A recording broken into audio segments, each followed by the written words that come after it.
Hello, welcome to another episode of Show Boys. My name is Mike, and as always, I am joined by my good friend and co-host Nick, all the way down in the bottom right corner. I was going to try to point, but it's hard enough for me to point the right way, and now you're like diagonals. That's funny. Yeah. But yes, Nick, how's it going, buddy? It's going good. How are you? Swell. I'm real excited about tonight, actually. I know we got a party in here. Yeah. So, we're going to talk Zack Snyder's Justice League.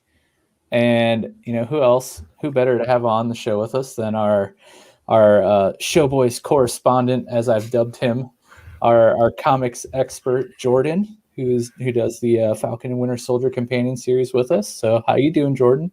Good. I'm pretty excited for this, not going to lie. Yes. I've been waiting for this for a while.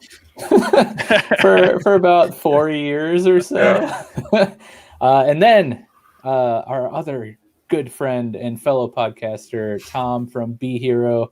You've heard him here on the show before. A good friend of mine. And welcome, Tom. Happy to be here. Excited to talk about this. I think everyone knows that I'm a huge superhero and comic book fan. So watch the movie. I'm excited to discuss it. Yes. And I don't want to leave out my other friends who are joining us tonight. If you're watching the live stream or the YouTube video in the future, I thought, why not have my Justice League, Batman vs Superman, and DC related Funko Pops with us? So, we got the Joker. It's hard to see. I'll bring him up to the camera. There you go. Fancy Joker. Then we got, Aquaman. We got Deathstroke. We got Batman, the Nightmare Batman, with the trench coat and goggles. And then, of course, Superman, Wonder Woman, and Mara. I mean, we got the whole crew. We just need Cyborg and Flash, and then we'd be good to go. You got the whole Nightmare gang, actually. That's right. Actually, yeah, we'll knock out Aquaman, and then we got the epilogue post-credit scene there.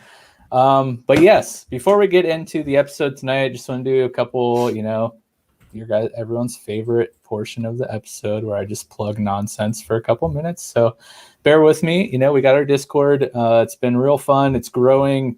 Tom and the Be Hero guys are in our Discord with us now too. So if you haven't joined yet, please do. It's a great place to just engage with us from Showboys and also other listeners, and we talk all kinds of nonsense about anything that you could possibly think of. So be sure to jump in there if you can. If you're watching this on YouTube, please consider subscribing. Hopefully we'll earn your subscription tonight. If you're listening on an audio platform, please consider rating or reviewing our episode. It really helps us out, helps us grow and get into the algorithm, which is every podcaster's dream. Algo. Yeah, and then talking superheroes, there's this little Disney Plus show going on right now called Falcon and Winter Soldier. If you didn't know, we're doing a companion series. Jordan and I do it. We jump on here every Sunday night at 9 p.m. and we recap, break down, speculate, have all kinds of fun talking about the most recent Falcon and Winter Soldier episodes. So be sure to join us on Sundays. And then, before we get in here, Tom, what do you got going on at Be Hero? Right now, kind of status quo with Be Hero fights, but we are looking at starting a couple shows. In fact, one of them within the next couple of weeks here is going to be another podcast called She Rose that's going to be highlighting, female heroes, nice. Both in fiction and in history. Any heroic woman doesn't have to be historical; it can be someone that's still alive as well. But that's kind of the idea behind that. So we've got some. Actually, my sisters nice. Are going to be the hosts of that, so we're excited about that. So that should be rolling out in the next couple of weeks. But tune in though on Tuesday. We have the first episode of our Joker tournament. We're doing a battle royale, debating which Joker is best between 8 of the most known Jokers that there have been. And so it's going to be 3 episodes. The first episode launches next Tuesday. Second one, actually, Jordan was in. And yeah, it's fun stuff. Yeah. Yeah, I'm excited about that. I mean, an 8 Joker battle royale. That's going to be real All about interesting. that. Looking forward to hearing those spicy takes for some of the not so fan favorite Jokers. But yeah, that's great. Now that I'm done being an idiot about that, I'm excited for those episodes. You're good, dude. Oh yeah. But yeah, so now we got all of those fun plugs and house cleaning stuff out of the way. The real reason we're all here tonight is To look at Hobbs. Yes, to look at Hobbs, who's chilling by the fire. So Which, by the peaceful. way, Nick has a beautiful dog, and Thank you. he's finally on camera. So I was gonna say, is he always there? No. Okay. Yeah, yes. Go back and watch all our episodes. yes, Easter finding egg. Hobbs will be like finding the last Easter Where's egg in the Waldo? Guardians of the Galaxy movie that James Yeah. Gunn will not reveal. Yeah. It's like you gave him like a special treat to make sure he doesn't move for 2 hours.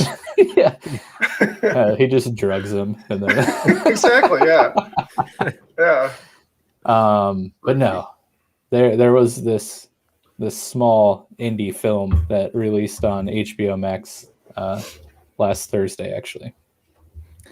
A film that fans have been pining for quite some time, about 4 years to be exact, and that is the Snyder Cut of the Justice League.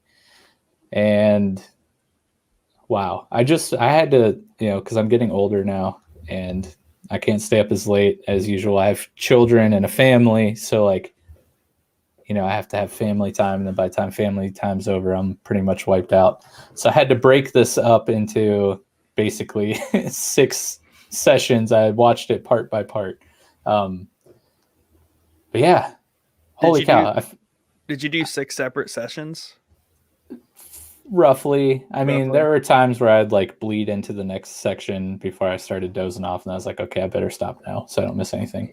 But I just 1, wrapped it up 2, last 3, and then the last 3. Nice. What'd you guys do? Was it a one sitting for you guys? It was for me. Yeah, my youngest was having a hard night, so I put him to bed, and then I grabbed my oldest, and I was like, "Hey, let's watch it." Sounds And fair. then I wasn't that like, I know it's rated R and he's young, but it's like it's not Deadpool, for God's sake. Like, Yeah. I wasn't Yeah. that worried about it. Yeah. For us, we did it. We watched it all the way through.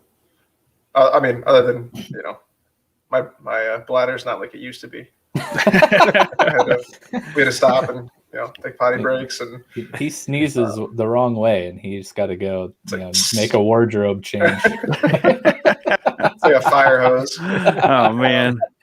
Oh man! So That's what happens I when you have figured, kids, right? yeah, yeah, your body's just not the same anymore. Yeah, exactly. It's that dad bod. Yeah. Oh my gosh, that's amazing. So I figured, maybe I'll run down, quick history of how the Snyder Cut came to fruition. Maybe give the original plan for the Snyderverse, Zack Snyder's vision for the DCEU, and then we can just get right into the movie. So, Zack Snyder did have an original plan for his quote unquote Snyderverse, and that was to be a 5-film arc beginning with Man of Steel, Batman vs Superman, and then a Justice League trilogy.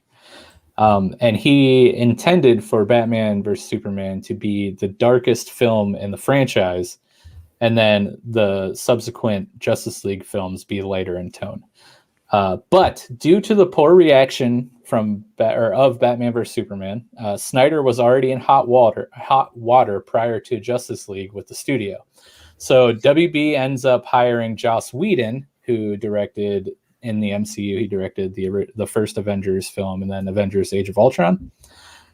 So he had some superhero comic adaptation experience in film.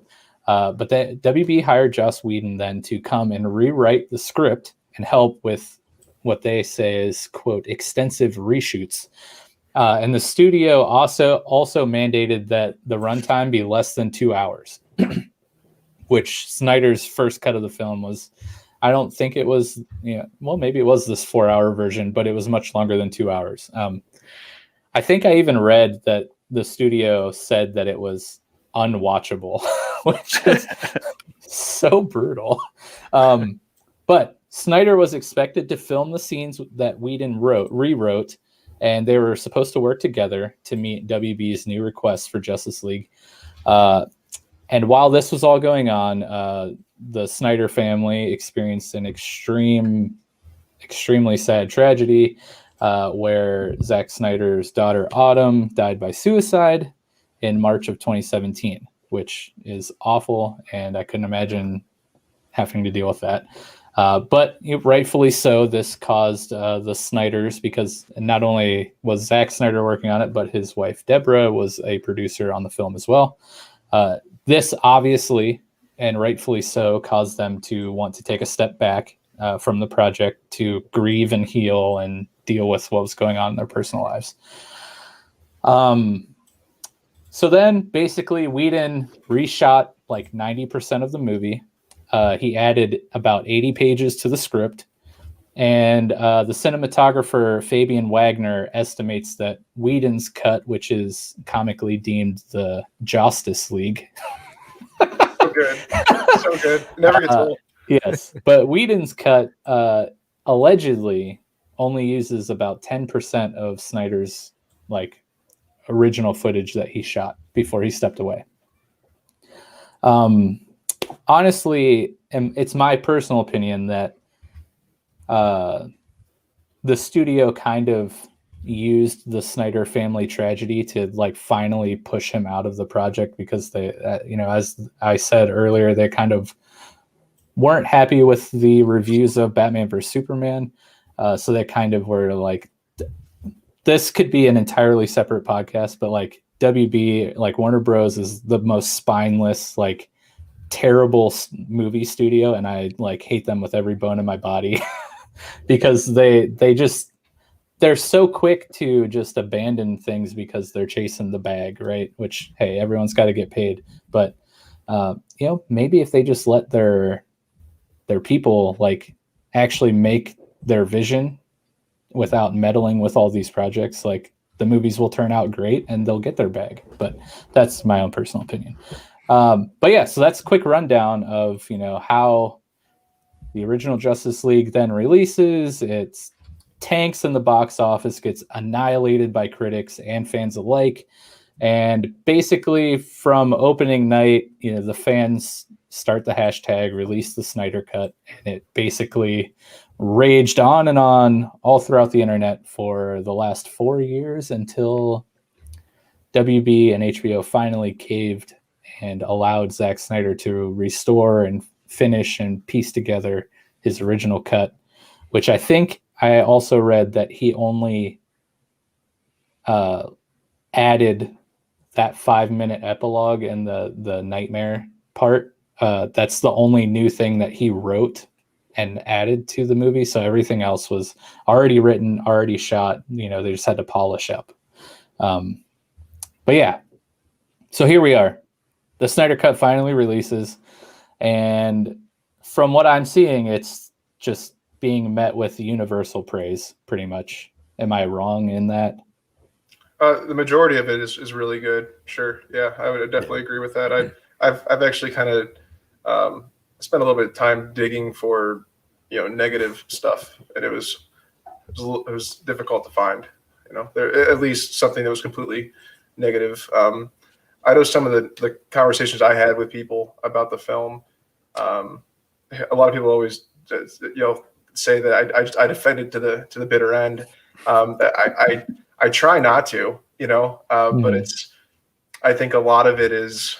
I think it's a lot of it's undeserved hate that a lot of the other stuff gets, and this one, it's not as easy to pinpoint something like that to hate on, and it's a you can definitely tell that the mood is different. There's even some I was once someone on YouTube actually had said that hating Zack Snyder has basically paid his bills because of all the views his videos get. Yeah. I laughed pretty hard at that too. And then, but he's like, oh my God, I liked it though. You know, it's a good example right there. He's got to switch his stance and get more of his bills paid. Right. Yeah. Because the narrative has changed. Yep. A little bit. I don't think it's now, completely of course. gone. Yeah. Yeah. So, I mean, it physically looks different too. Like you said, like the vibe of it is different. It physically has a different filter on the movie. Yes. yeah. And not to mention the aspect ratio change too, which we'll get into later. But so Tom, let's go around the circle here, and we'll start with Tom. Like, just what's your general opinion after watching the movie? Like, fan, not a fan, like, dislike, what's your general vibe right now? Yeah. I'm definitely a fan. I really enjoyed it. That I would say that there's actually a lot of really good takeaways and really good wins here. And I think first and foremost, the biggest win is for the audience. You know, we demanded something and we got it. Studios for the second time in 2 years have been put in their place by fans. The first example would have been Sonic, right? Sonic the Hedgehog. Yep. So I would say this is a really good thing that's helping push against studio overreach. There's a big problem with cinema and studio overreach, especially most specifically in American cinema. Not nearly as much around the world, but just American cinema and their push for the PG-13 rating and all these things. And so studios feel like they know better than the fans. You know, funny thing, while you're kind of talking about like the history of the Snyder Cut and even like Snyder's vision for the five movies. I remember reading when before Batman v Superman came out, there was a pre-screening for the studio execs, and they gave it a standing ovation. And then it bombed. Like, it just shows that they don't know. Mm-hmm.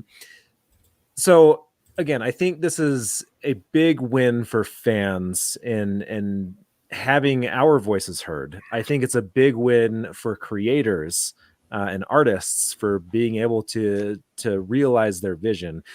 Now, outside of that, I think it's really a really good movie. I think one of the bigger problems with the Justice League is pacing. It really kind of, to me, it just kind of felt like it stumbled along. Like it actually felt better on probably like the second or third viewing. Like, in my opinion, so there are lots of movies that are like that like the first time you watch it, it's just like, it just feels like it's stumbling. And then like, it feels better when you watch it again, but it's like, but also the mystery is gone. So it's still not as good. And I think the Joss Whedon version had that problem. Whereas Zack Snyder is like everything, what he's able to do. Zack Snyder is an incredibly talented cinematographer. He knows how long to let a shot linger. He knows how long to focus on something to really build like those solid character moments. And I think that this version, albeit 4 hours, and there is stuff that isn't necessary. It could be trimmed down a little bit, but I think the character moments are key to this film. Yeah. What about you, Nick? So, I think overall, from my more non-superhero based, fandom, like, I'm not a huge fan of, all the superhero stuff, but I do watch them and I do enjoy them. I just don't dig deeply. What I do overall like about it is that, yes, it's 4 hours long. And I think that's because he packed in every single second that he shot just because he could. There was no limitation there. So why not? But I think it could be trimmed down to like 3.5 hours and it would fix a whole lot.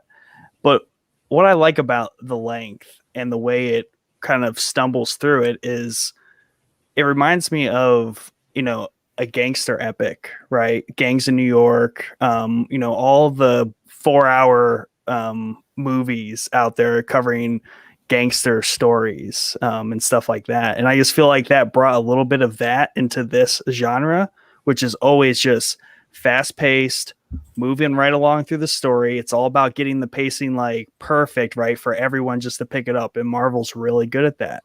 And, they kind of turn and burn through this same kind of formula when it comes to superhero movies. This completely removes itself from that. It takes all 4 hours to develop these main characters and go through, what they're going through. And there's scenes that don't necessarily make sense and they're kind of dumb and boring, but a lot of movies that are that long have that. But the director wanted to, for some reason, have it in there. Why? Because they can. And why? Because they're not limited, by having that, keep it under 2 hours or, it's not going to happen. My mind immediately goes to like a Tarantino flick, right? Right. Yeah. Like Inglourious Bastards, I felt like that was like 6 hours long, and like, love it. The entire I think the first 45 minutes is just dialogue, like in that house or so. I don't know if it's 45 minutes, but it felt like 45 minutes. Yeah, it was good. I enjoy stuff like that, but right. I could see how like your average movie watcher or whatever would get annoyed by things like that. Like, for example, in the Snyder Cut, a scene that I got generally annoyed by was the the Icelandic everyone. I think everyone doesn't like that. No one cares for that. Like, okay, it's kind of cool, but like, do you need to do the whole song, like the whole 4-minute song?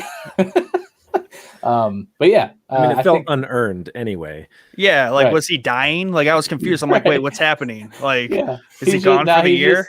He's going to take a dip. Because this one doesn't really do anything to show like his impact on that community. Like, right. In fact, Joss Whedon's version, I think, actually did a little bit better at showing how he helps them than this one. And again, it just felt unearned. It was this is probably where I get the benefit of the doubt thing. I didn't like it either. I definitely didn't. But it was awkward, right? Yeah. It was really awkward. I think it was kind of cool though to see when he when he leaves. It's almost like what did maybe the Atlanteans do when Poseidon would like be there and leave, right? Maybe there was like a hymn song, something really weird, some ancient tradition that they did. It would have been better if she didn't pick up the sweater and like sniff it. Yeah. Smells like fish and it's some Momoa cologne. This is where I can't defend it at that point. There's a. So I bet that was unscripted. She just she's like Jason Momoa threw his shirt off. I'm just an extra, so I'm just gonna sniff the shirt. It's kind of cool then, I guess. Yeah.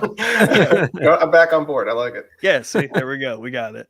So Jordan, let's come to you. Your general vibes. I hated it. Here's something crazy weird. He just leaves. He just walks out of it.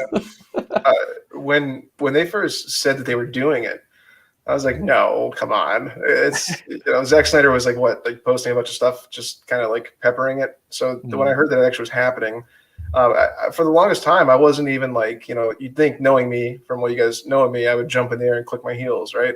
I was like, oh, cool. This is pretty cool. I felt a lot like Tom. The first thing that came to my mind was way to hand it to the studio execs, right? Like when Sonic happened, believe it or not, I actually mentioned to my friend, I'm like, wow, what if the Snyder Cut happens now? As soon as people start demanding something, you're starting to see it, especially I think it's something COVID probably presented, right? Studios were hurting from certain aspects of things. They wanted to make sure revenue streams are coming on. They were like, oh my God, what? Maybe we should just listen to people. Yeah, we're out of ideas. Right? What do we do? I know. They only listen to the dumb people. Let me just throw that out there. Well, let's see. There's people that pay us. What do they want? Who knows? Why would we ask them? Yeah. They're only paying us. Yeah. Show them something we hate. Standing ovation. For the movie, I was kind of blown away multiple times during it. There's more Easter eggs than I ever thought there would be in there. There's nods to a potential space for Spectre. There's a nod for Jon Stewart. A lot of these things that you could tell that the groundwork is to go so much further than this. But as far as how it was put together, I see it as an inverted way of how Marvel launched things. Marvel did all their individual movies and brought them all together. Where Zack Snyder's idea was to give all these individual movies a launching pad. They all start off in a row, it's like a bunch of bottle rockets, say, and then you just light them, and watch them just start going. Yeah. Some men just want to watch the world burn, I think a wise man once said. Yeah. So I think when you look at that, you can automatically say, oh, this isn't, it's not working because it's not what Marvel did. I just think some of the storytelling and the quality is just not at the par as Marvel. It's not the order of the movies. And I think if they did exactly what Marvel did, they'd probably be criticized for that too. Yeah. So I think you're a damned if you do, damned if you don't situation. So you might as well be different and, just do it. But dude, the length I was fine with. I wanted more. Yeah. That's a perfect segue actually, because Nick knows this is my biggest gripe. Like even when Batman vs Superman came out, your point, Jordan, is it's like you literally are inside my brain. I am. That is my brain. Yes. But yeah, so you're exactly right. DC is in a lose-lose spot. There's nothing they can do that will get them net positive anywhere in the fans' eye or the studio's eye, because WB sucks. But you're right. You're exactly right. If they copy Marvel, they're going to get just criticized off the face of the planet for, you just can't. You can't think of your own thing, your own way to start this universe. And so they didn't copy Marvel, which I loved and appreciated, because if I wanted to watch a Marvel movie, I have like 23 Marvel movies I can watch.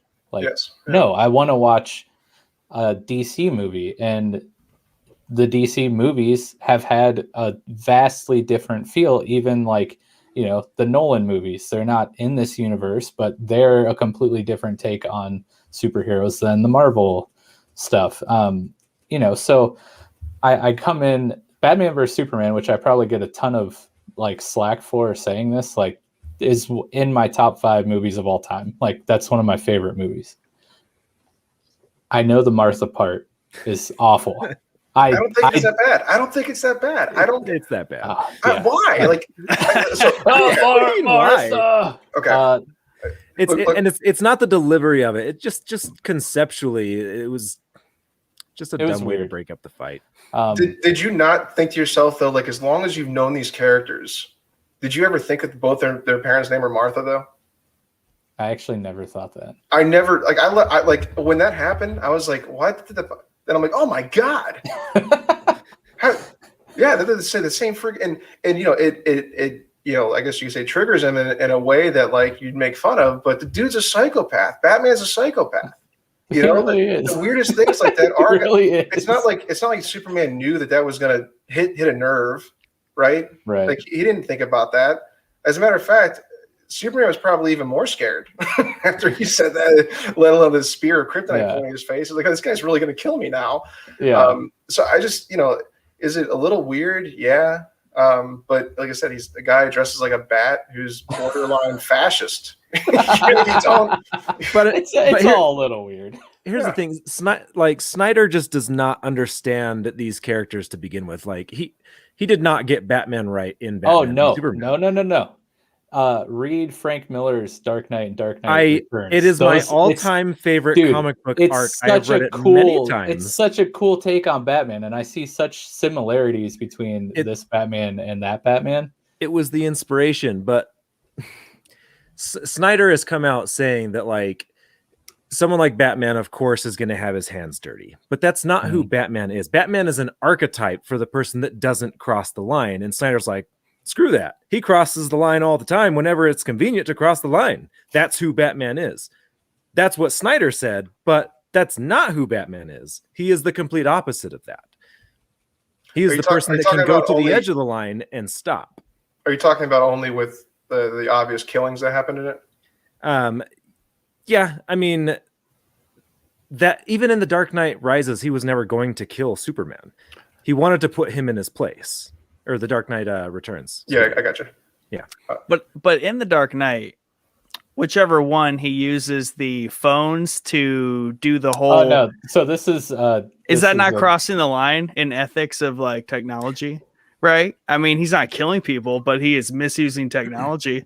He crossed the line because why? He could. Yeah. He's a billionaire and he has the tech. Well, like that's the thing that so now we're talking different Dark Knights. But I agree with your point though, Nick, because that does make sense because invasion of privacy is not cool and sometimes it's really messed up. It's a big issue. But like I think that this brings me to another topic. So our friend Ryan, our chief moderator in the Discord, you might know him as Fortress Tiberius if you're in our Discord. His big gripe with the DCEU is exactly what Tom's saying, like the take on the characters. Specifically for him, it was Superman until the Flash showed up when he showed up, because the Flash is his like all-time favorite character. Which I agree with him on the Flash. Like, I don't get that. You got, I mean, like in the comics, it's just yeah. Anyways, Okay. But to that, I say again, if I like wanted a photocopy of each character, I would just go read the comics, right? At some point, you have to allow a little creative liberty within the story that the person is trying to tell. So, emo Superman, in Man of Steel, and it kind of made sense in the story that was being told in that movie. And Batman, like the Batfleck, it made sense in terms of the story, right? Because he's older, he's jaded, he feels like he's not making a difference, so he's like done. And then Superman happens, and he's like, oh, okay, this is crazy. Like I'm sick of everything. Like, but yeah, you have to allow the creative freedom to interpret the characters in terms of the story that's trying to be told. And I kind of appreciate that about Snyderverse so far. But that's not to say that there aren't a few things character-wise here and there that I think could be tweaked. But overall, I thought it was fun. I thought there were some moments that drug, kind of like you guys are saying. You could probably trim a little bit of time off. I loved, like Tom said, the dive into each character. I loved how Cyborg basically is like the heartbeat of the story and like the main player of the story, which is awesome. And like, is the Cyborg solo movie still in the works, or did that get scrapped? No pun intended. It's like, I mean, I don't think anyone really knows, but I wouldn't count. I wouldn't put my money on it. Yeah. But who the hell knows? Here we are, right now. Exactly. Anything's possible now. But yeah, to go back to the original point, like they tried something new. They tried doing the team up movie first, and that just pissed a bunch of people off. So like, I didn't get to know these characters. And I'm like, well, that's why they're going to have solo movies. Like, do you really need to get to know Batman or Superman? Exactly. Or like, I mean, how do you not know these characters, even if you don't? It's not the audience we're looking for. Like, they're the two biggest superheroes ever. You don't need a movie explaining their backstory. And the little bit that you get of the Flash and Cyborg and Wonder Woman in these movies, think of it as the teasers you get in Marvel movies where a character shows up in like a post-credit scene, or they're in the movie for like 5 minutes. It's the same thing before they get their solo movie. It's just, it isn't Marvel, so it's wrong. Well, it's almost like, yeah, it's the built up anticipation, like, oh, here's a superhero. I need a solo movie, right? It's just like the knowing that they are a main character somehow ruins that for people, and they expect a solo movie. Like, if they just introduced a brand new superhero and like did not really reveal it much until the end of the movie, everybody would be okay and be like, oh, I can't wait for that solo movie later. Yeah, but that's the thing. Like, all these characters had solo movies in the plans, right? Like, Flash is still getting a solo movie. Cyborg was supposed to get a solo movie. Wonder Woman got her solo movies. Sorry, Tom, I didn't mean to keep interrupting you. No, you're good. I just kind of along those lines, I think, like, I definitely don't think there's anything wrong with starting with the the team film, right? I think where a lot of people get hung up is just like not believing that you can set up the proper setting for all of them. It's like, well, we haven't seen them. Why are they all getting together now for the first time? Like, but that's like, I feel like a good writer can just answer that. Like, they've been together. You know this. You know, like if you present the setting right, and I think that's the problem is like we're so accustomed to having like just characters develop over time organically in their own little time frames and then kind of weave like what Marvel has done. But with something as big as Justice League and all these, you know, titans of comic books, like everyone's aware you don't need that. I think it's more about the setting and just how it's presented. And so it's definitely unfair for people to, you know, blame it for that. Yeah, everything else works in reverse order. Yeah. One more thing too is you have to remember that the MCU was planned as like a decade-long project, right?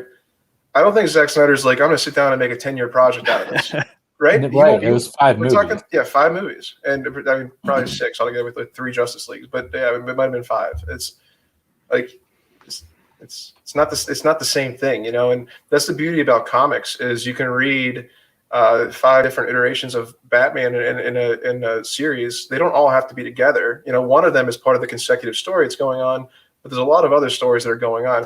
I mean, they're launching a Batman Fortnite comic, you know, this in April.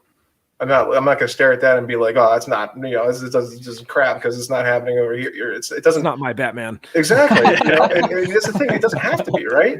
Like that's the greatest thing about it. There's room for lots of different interpretations. I don't need to just sit there and only know one story going on.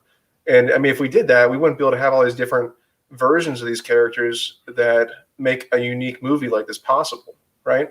Different versions of characters from different timelines and comics kind of coming together. Different, you know, Batman's an older guy, right? We kind of know him as a kind of guy. He's like late 30s, like lower 40s. Here he's obviously getting 50, you know, maybe getting closer to 60 for all we know. It's needed. Let's start this, end it, and maybe start something new. And we see that with the Batman directed by Reeves coming up. Yeah, and with the display of Barry's time shifting powers with the Speed Force and everything. I mean, we already know that Flash's solo movie is the Flashpoint story. But like, again, the events of this movie, like, Bill are already starting the foundation of the Flashpoint, you know.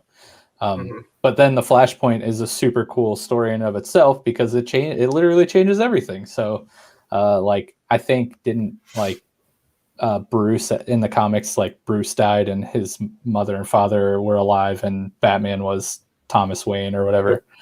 So like, yeah, there's so many possibilities with the Flashpoint, and basically WB is using the Flashpoint as like every DC film project that's ever been created up to now is now technically canon because of the Flashpoint. Yeah, like it's all real now. So it sounds like someone really in the executive meeting, someone really latched onto the idea, like, oh, I get it. Wow, everything's just canon, right? Everything's awesome. Yeah. Like, yeah, you're in charge. Exactly. You're right. Yeah. But yeah, so why don't we go through and just talk about, you know, we'll start out on a positive note and talk about all the things. Or do you want to start? Let's start out on a negative note, because hopefully that portion of the show is shorter, and then we can end just heaping all of our praise onto this movie where it's deserved. So I'll start with the few things that I wasn't like a huge fan of. The 4:3 ratio, I understand it after hearing it explained, like, you know, a lot of the characters, you know, fly. So the vertical action of taking off in flight. Steppenwolf is a large character swinging a large weapon, a lot of times vertically down. So like having the taller framed shot instead of the traditional widescreen allows for better visualization of those shots. So I get it, but it doesn't change the fact that it kind of looked wonky on my TV, obviously. And eventually I got used to it, so whatever. Not a huge deal breaker. The weird singing during the Aquaman scene, we already went over that. I enjoyed this the Snyder take on Barry Allen as opposed to the Whedon take on Barry Allen, but I still feel like he's like dumb, like not smart in this movie, but like Barry Allen's a pretty bright guy.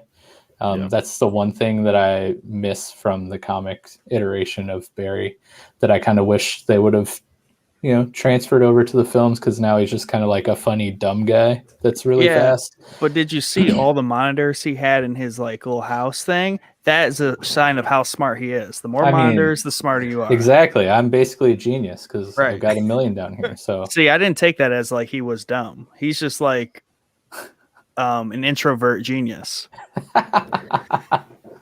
And then lastly, this is probably the biggest thing I hated. I hated the armor on Steppenwolf. I just not a fan. It was so lame looking. I hated it. You so prefer much. Whedon's Steppenwolf? Not his face look, but like maybe his armor look from the Whedon cut. I just wasn't a fan of the all metallic, like individually moving pieces. Not a fan. But that's my short list of dislikes. Otherwise, I pretty much enjoyed everything else. So, reverse order, Jordan. Anything that I got the point right there? You did. Anything that you didn't like? I was like, he's like, ow! Don't hit me. So it starts off, I guess, pretty much the first two definitely with you. When it first started, I was like, aspect ratio is a little weird. I like how they justified it a little bit. They're like, this is to preserve his original vision. I was like, okay. Yeah.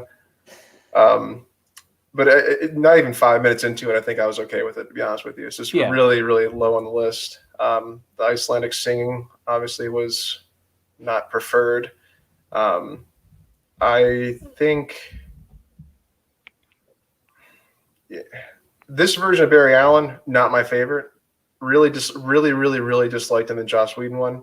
Yeah, I actually this one was much better than Whedon's version. Absolutely, that's what I'm saying. The improvement is there, and I'm okay with it, to be honest with you. So, but I still want to throw that into the negative box, because if I were to do Barry Allen, it's not how I would do it. I think he fits good for this, but I also, this is kind of a inverted dislike too, because I actually like it. I like the way that Snyder did this, and it makes me hate the way we got the Atlantis set up in the Aquaman movie.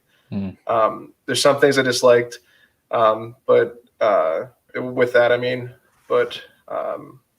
I think really that's all that kind of sticks out to me, honestly. So what about maybe some Atlantis? of the CGI parts? Some of the CGI parts I would polish. Yeah, some of it did look a little wonky there, especially with bull like and the bear cyborgs and like exactly. Yeah. But like, what about the Atlanteans and things that you didn't like in this, or that you liked in this, but exactly? It's weird, didn't right? like in Aquaman.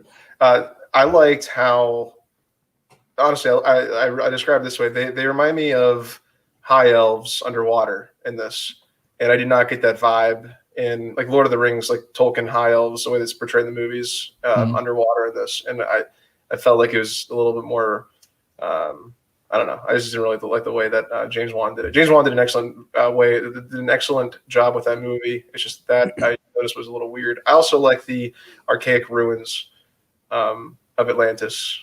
That's just how I picture it. It's just, I guess it's all point of view. What did you think about the brief scene of Mara like communicating with the soldiers underwater without the air bubble, where she was like clicking and screeching like a dolphin or whatever? Like, what did you think about that? I would be totally fine with it, honestly, if they wanted to do. It's hard to make a movie out of that, though, right? Like everywhere you go, you gotta have a bubble. Subtitles. Yeah, there's just a bunch of freaking bubbles everywhere, right? If you want to actually hear someone verbalize in Atlantis, you got to make that bubble, and it's easy to do in a movie like this, but to make a full 2-hour movie out of it's a little difficult. So when James Wan was like, well, I'm just going to have him talk underwater, I'm like, oh my God, it's genius. Like Little Mermaid style, right? Like, let's just not ask questions, right? Let's just have this conversation. Yeah. I'm fine with it. I mean, we are talking about an underwater race of humans. So, I mean, it does allow for people to just like fade out of the conversation back into like the water, like Aquaman did. I thought that was really cool. He was just like, I'm done talking to you. Bye. Yeah, I would say it'd be really cool if they gave her like the double middle finger or something. You could just see it blurred out. You know, this is rated R. Yeah, right. And I still don't like that we don't really get to see. I'm just not a huge fan of the way Aquaman's. And this is the same with Justice League, but it's just I don't like Aquaman's armor. Yeah, and I know like it's part of the story. It launches into him finding it and everything. It's just hard for me to. I don't know. I guess I'll add that to one of my gripes about just Aquaman in general, because I'm like a huge fan of the New 52 run of Aquaman, and I just Momoa is such a bro, and like Aquaman's not really like a bro, but I like him much more in this than I did in the Justice League, because like that the bro aspect you're looking at happens way more in Justice League than does this. They keep him more barbaric in this. Yeah. So I liked him 10 times more in this, and I like him in the Aquaman solo movie too. Yeah, I am 100% behind an entire movie of clicking and screeching with subtitles for Aquaman 2. Anyways, again, I interrupted Tom. What's up, bro? You're good. I was just gonna say, kind of going on that same point, like when I was watching this, I felt like the Atlanteans and specifically Aquaman were way more powerful than is showed in the Aquaman movie. So I remember watching it and thinking a couple times, like, how did Aquaman get like crappier from here to there? Like, did he forget everything? Like what? Like, so I guess that would be a qualm. Is it like it kind of creates some plot holes with the Aquaman movie that exists?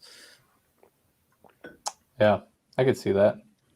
And I tell a lot of people this. We have to remember that like this is just a what if happened, and that's all. I mean, I agree with you completely, because as much as like if I say I'm going to watch Justice League, I'm going to watch Zack Snyder's Justice League, despite the fact it's going to have the plot holes like that. That's just part of that's I think that's why they gave the audience the choice. Like they're like, stop complaining. Here's this movie.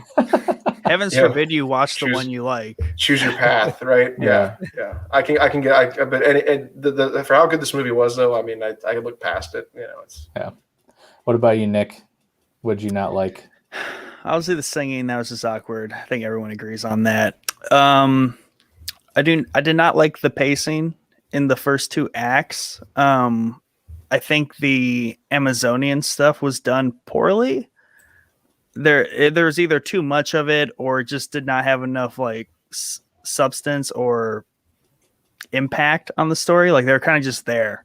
And ultimately they lost the box really after all of that hoopla about it. It was kind of like it was a mini Wonder Woman movie at the beginning, which was cool, but we already had that, I felt like. So that felt weird. And that's why like the first 2 acts, I might just kind of like skip through, just because everything that's packed into those is, I feel like a lot could be trimmed out. It wasn't to me till the 3rd act that things started pacing correctly. I do think that it's funny that like you said, after Steppenwolf leaves and clearly Amazonians are still alive, they just never, they're like, yeah, whatever. Yeah, they're just hanging out. I'm not helping out anymore. No one. They felt like the Superman yell, right? Is that what it was when he returned? Yeah, they felt. They felt that, and they were just like, "Oh, things are still happening out there. Shucks, let's just go back inside." I will say also, before you go on, the entrance of Steppenwolf into the whatever the dome structure is. Yeah, And he gives his like speech. He's like, I'm here to bathe in your fear or whatever. And then the queen's like, show them your fear. They're like, we have no fear. And I was like, dude, that's so awesome. Like, yeah, that part was really cool. And there were really cool parts of it. It just seemed like, I don't know, it's kind of like a hot mess with all that in the first two acts. It was hot. Yeah. It was a mess, but it was hot. Yeah. I actually liked it. I mean, I will say that it was like very, very close to Joss Whedon's version for like the events that happen. But the difference for me that made me actually appreciate it so much more is how much more brutal it was when it came down to the action. And that's something that I'm big on. I want the impacts. I want the consequences for these types of actions. I could rant forever about consequences in movies. So I'm just gonna leave it at that. Yeah. I think it just needed like restructured, reordered in the first two acts, and it would work a little bit better. I just felt like I was getting slapped with like stuff I did not understand yet. But and then I think generally I don't like Steppenwolf. I don't like his name. I don't like him generally as a character. I just feel like it's just a real boring take on a bad guy. I liked his armor better though in this one, and I liked him better in this version. So didn't like him. Let's see here. I would definitely say overall as a character, Steppenwolf is much better in this movie. Yeah.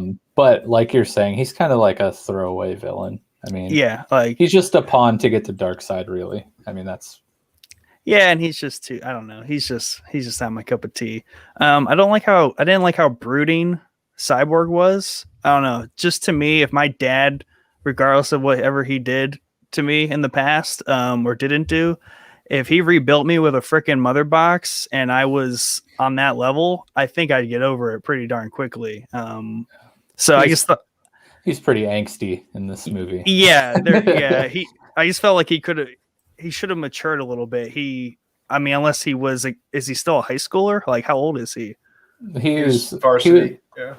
Was it high school or college? I think he was a college football player, like Gotham City University or something. Yeah, he was college in this, and in the comics when he first came in, it was high school because he was getting scholarships as a football player. So I guess how much time since like he was rebuilt was he brooding until the point in the movie where he like found his like gall to like be who he is?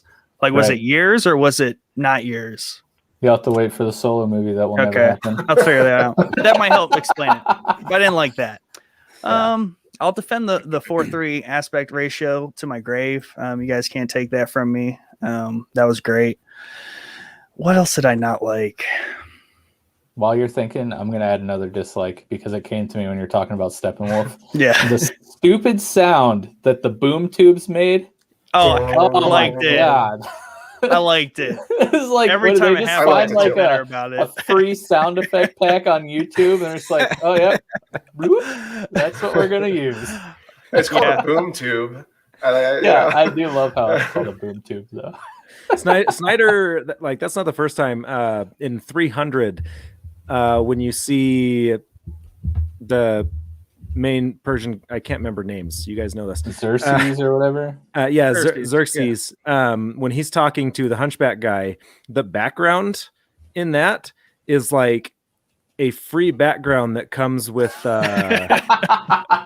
It's a free Zoom background. It's a free back. I guess I can't really call it free, but like there's a tool called, I think it's called Magic Bullet, that's just used for effects that came with Final Cut 7. It was like an extra $100 to buy this Magic Bullet package, and it was just like one of the very shitty backgrounds. Nice. And there it is in 300. You're saying that's literally is it? Yeah. They used? Oh my God. I like that. He's a very resourceful man, Zack Snyder is. I thought you were like building up an insult to it or something, but it literally is that. That's crazy. Yeah, it literally is. I know that because I was in film school and they gave us that, and my teacher made a point to show us. Nice. Wow. All right. Did you think of any more, Nick? No, I don't think so. Those were my main gripes. I don't like Dark Side also. I mean, I think he needs some work. There's some like weak points there, but overall, Don't tell him that. I'm just kidding. yeah, no, yeah, tell him that. No, I think I didn't have a lot of issues with it. And a lot of it's kind of bottled up in the beginning, and then after that, I kind of like quickly got over it, and it really kind of just clicked to me. I'll probably think of a few things as we talk about it, I'm sure.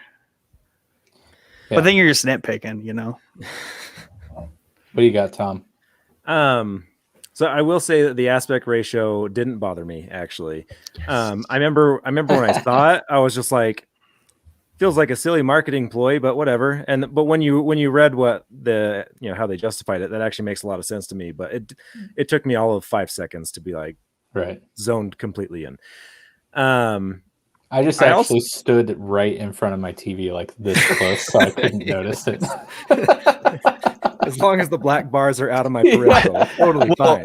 I mean, I've had this conversation with my father like forever because he used to get really mad at the shrunk screen. And I would be like, he's like, you get like, I have less picture. I'm like, no, you literally have more, but it just appears you have less. Like you're getting more picture, but it's using less screen, if that makes sense. But yeah, I'm on board with it. Yeah. I will say I didn't hate the Icelandic singing. I felt it was, I already said, it was unearned, but I think that there's a concept there that I actually really appreciated. Kind of what you were saying, Jordan. But there are some things that bug me. So first off, I'm going to start off with the mother boxes. They were waiting for Superman to die.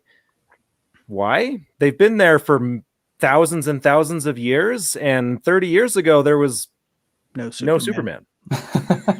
They could have woken up at any time. True. And it's not like humans had to find it first, because the mother boxes just talk.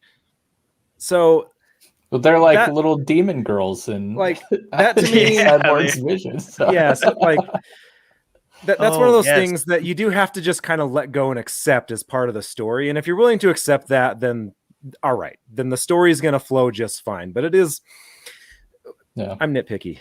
Yeah, they didn't really. It is a whole. Yeah, they didn't do the best job at really diving into the mother boxes. Yeah, I mean, and how much more could he do? He already took 4 hours.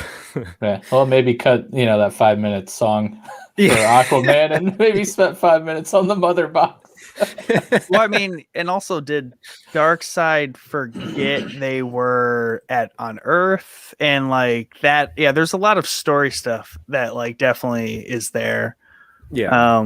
That was confusing to me. I'm like, why is it a mystery? Like he's still searching the galaxy or whatever for the mother or the anti-life equation when he knew where it was. I don't know. This whole time? Yeah, this whole time. And then he's like giving Stephen with a freebie. He's like, "Oh, you found it. Welcome back." Like, yeah. Like, so I don't think he actually knew that it was on the planet on Earth. The anti-life equation. It says that he did. When Steppenwolf finds it and he communes back with that other guy, it's like, I found the planet with the anti-life equation that Father lost. Mm-hmm. So Father found it and lost it. Because during that battle, when Darkseid showed up, that's where they took the mother boxes and like hit him. Yeah. Yeah, that's true. And he the mother boxes, I don't believe equal the anti-life equation. No. But so when Darkseid first touches the ground opens up the anti-life equation, that weird lava design. When Steppenwolf touches the ground, the same thing happens, and that's when he goes and communes and says, "I found it. This is the planet that Father lost with the anti-life equation." Yeah. The one we've been searching for. Yeah, Ares just smacked him so hard with that axe, he just like forgot everything. Real quick, they make it a point though. I think that why they lost it. I think it's like Steppenwolf owes him like 50,000 planets or something like that, or is it 50 million? 50,000. Yeah, 50,000. It's quite a debt, right? And who knows how many there were before, but that shows you the the multitude of of maybe during that particular conquest when they came here. How many planets did they go through? I mean, obviously, what I would say to support your point is the fact that Darkseid probably has only ever lost once. He would remember that particular planet, like it's like etched in his mind. But the only defense I would give to it is that they just go on a nonstop onslaught conquest across, you know, they even mentioned the multiverse, to be honest with you. And it's, you know, it's probably needle in a haystack at some point. I will say, like, I don't necessarily mind the whole concept of Steppenwolf trying to earn Darkseid's forgiveness. Because isn't Steppenwolf, he's actually Darkseid's stepson, right? Isn't that his stepson? Stepson, yeah. He's from the. I thought he was the nephew. Yeah, I think it might be nephew. Yes. Yeah. Darkseid is Steppenwolf's nephew. Is okay. Steppenwolf is Darkseid's nephew. Yeah, because there's that one where he like traded sons with that other civilization in that comic book line. He gets Orion. Yeah. Okay, yeah, I mixed them up then. But so, anyways, what I was gonna say is like I don't really mind the like earning dad's approval. However, I just think it's kind of a pretty cliche. Like it's just, to me, it's silly. Like I think it'd have been more interesting if it was just like, yeah, I'm Darkseid's son, nephew, whatever, and I'm going and taking over planets because I'm his freaking general.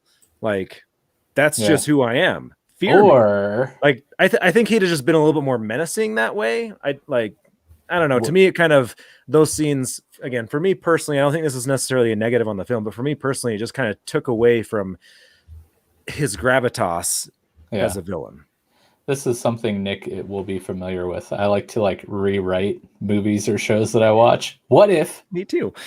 What if Steppenwolf, instead of trying to earn Darkseid's approval, was like, screw that dude. He kicked me out. I'm going to go find this for myself in spite of Darkseid. To just be like, suck an egg, bro. So the thing I'm reading says Steppenwolf is a new god who's the younger brother of Darkseid's mother and the uncle of Darkseid. The uncle of Darkseid. He's Darkseid's uncle. Which is even makes him even more of like a wuss that he's like begging for his nephew's approval. My biggest qualm though with Steppenwolf and Darkseid, they're just way too cartoony. Like I know Thanos is cartoony, but he's less cartoony. I don't know. He literally looks like a purple Homer Simpson. Yeah, he does. But I don't know. There's something about like Darkseid and Steppenwolf. They just look terrible to me. Like I was actually very excited when they're like they're gonna do the Snyder Cut. They finally approved it. I was stoked. And then I saw the first trailer with Darkseid, and he looked so bad. I was like, I don't even want to watch this anymore. But I did. But like to me, like that is just class A terrible animation. And it's gonna, like, if you have a TV, like if you watch in like 60 frames per second, it's gonna look even worse. When you get the soap opera effect, it's gonna look terrible. I enjoyed like the design of Darkseid. Like I liked the concept of how his character looks. And I like the concept of how Steppenwolf looks, but I hate the armor. Steppenwolf's armor. You're not going to sell that to me. Like I don't think I can be convinced. I don't know. To me, they just I felt like I was watching Who Blamed Roger Rabbit. Like it just was too cartoony for me. Like Thanos, I don't know what it is. Thanos at least fits the lighting maybe, but it didn't work for me for that. So outside of those, like not too many problems. Like I can get really nitpicky and say like the blood spatters when Wonder Woman's in the bank, is it? Like they could have been polished. I think the biggest disappointment for me, I'm a huge fan of Martian Manhunter. Love that character. Yeah. He's in it for like 30 seconds. I'd have rather him not been in it at all. In fact, like, and actually his at end of the movie scene was fine. I don't have a problem with that, other than I do feel like it kind of detracts from his character because he is crazy powerful, like almost as powerful as Superman. He is way more powerful than the, Wonder Woman, Batman, Aquaman. He is almost as powerful as Superman. And he's just like, nah, I don't care. Like, you guys have like, now that you mortals have, fought off the apocalypse on your own, I'll consider helping. Yeah. To me, that doesn't match his character, but I can actually forgive that scene. What really bothered me is when it turned out to be him that spoke to Lois Lane.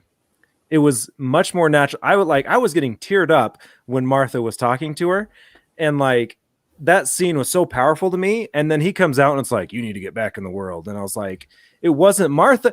They're close. Martha just lost her house. Of course, Martha is going to go visit her. It made way more sense that it was Martha, but now it's not Martha. And now that's going to come to light. Like, oh yeah, you told me to get out. And so I did. Like, no, I didn't. What the hell are you talking about? Like, that's going to be an awkward scene. Like, these types of scenes drive me nuts. There's no real thought process. Like, that is not good writing. It was good writing until it became him. And, Jordan, you and I went back and forth on this for a minute. And I know your reasoning, but it's more powerful if it was Martha, because Martha would have been there anyway, because she just lost her house, because she loves her would have been daughter-in-law. Like, it just makes sense that she would have gone there.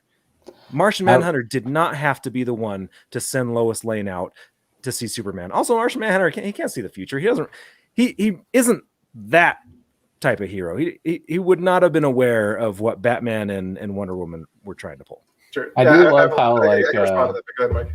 I was just gonna say, I love how he knew that Lois is like the key, but is still just like, I'm just gonna sit this one out. Like, right. Like, he could I'll have do you this solid and just nudge Lois out there, but you're on your own after this. he could have destroyed Steppenwolf by himself. Right. So, I mean, like you and I were talking, I do agree too. Like when I was watching it, I'm like, oh, this scene's amazing. And then I was like, I can't believe it, right? I actually made the joke, like his eyes like flash red, he like fixes his bra, but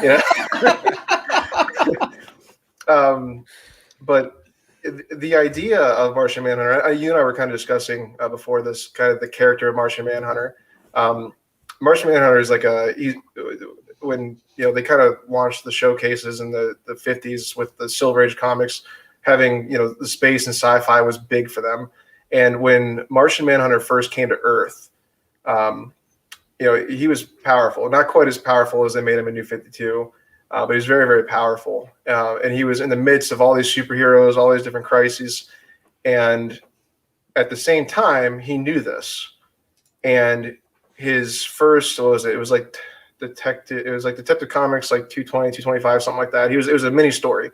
He assumed, knowing that there's all these threats, the worldwide threats all over the world, he simply assumed the role of a detective and joined the police academy. And he stayed like that for a very, very long time. So his idea was just to not intervene, but only to exist with everything that's going on and help in a very low fashion way without obviously exposing himself, not like naked or anything, but just who he is. So that really fit the Martian Manhunter. He seems very, very wise and everything, but at the core of a lot of things, he's always portrayed kind of a selfish, deceitful character with wisdom, but only out of self-preservation. He never wants to hurt anybody.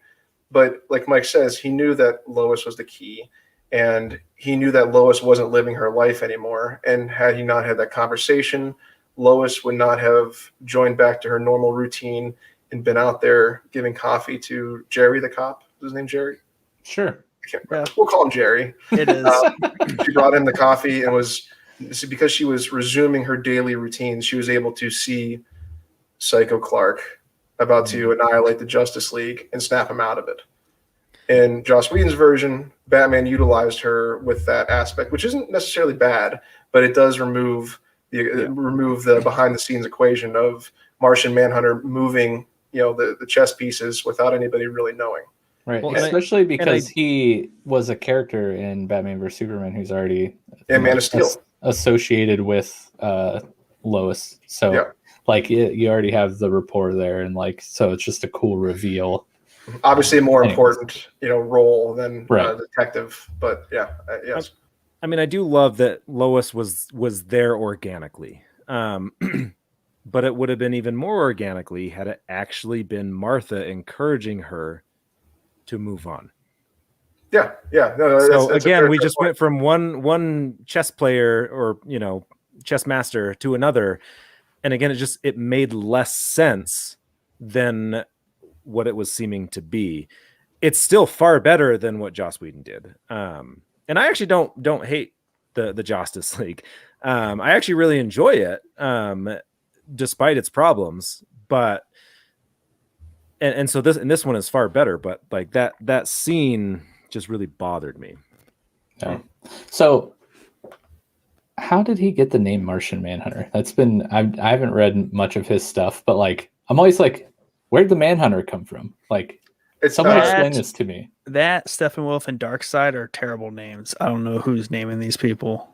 Yeah, welcome All three of those suck. Yeah, silver and bronze and copper age of comic books. That's how it works. But I think it was New 52. They established that a Manhunter was a kind of like a ritual rite on their planet of like a title. It might have been before that or something, but I believe it was a ritual like rite. But when they first introduced him, they was called Martian Manhunter for no reason, much like Dr. Fate was. Some Dr. Fates are called Dr. Fate without them actually having PhDs. Nice. And so it's just one of those things. They've tried kind of justifying it with certain stories and moving forward, but he's just a Martian And he hunted hunts men.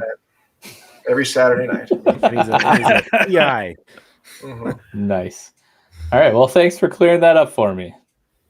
But yeah. Okay. So we got all the negative out. So I'm sure there's other things I could nitpick, but we're that's not the bulk of it.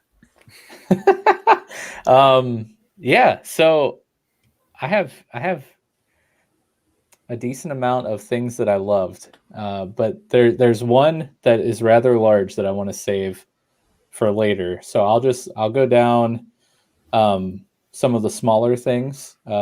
Like I said, I loved Cyborg and his arc in this movie and how he kind of was like the centerpiece that Bruce kind of just like pushes into, this new role where he's almost like, the second, like right underneath Batman in this iteration of the team before Superman comes.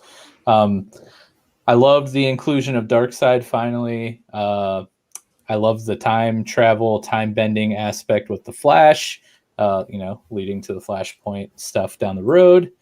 I loved Martian Manhunter finally like making his appearance.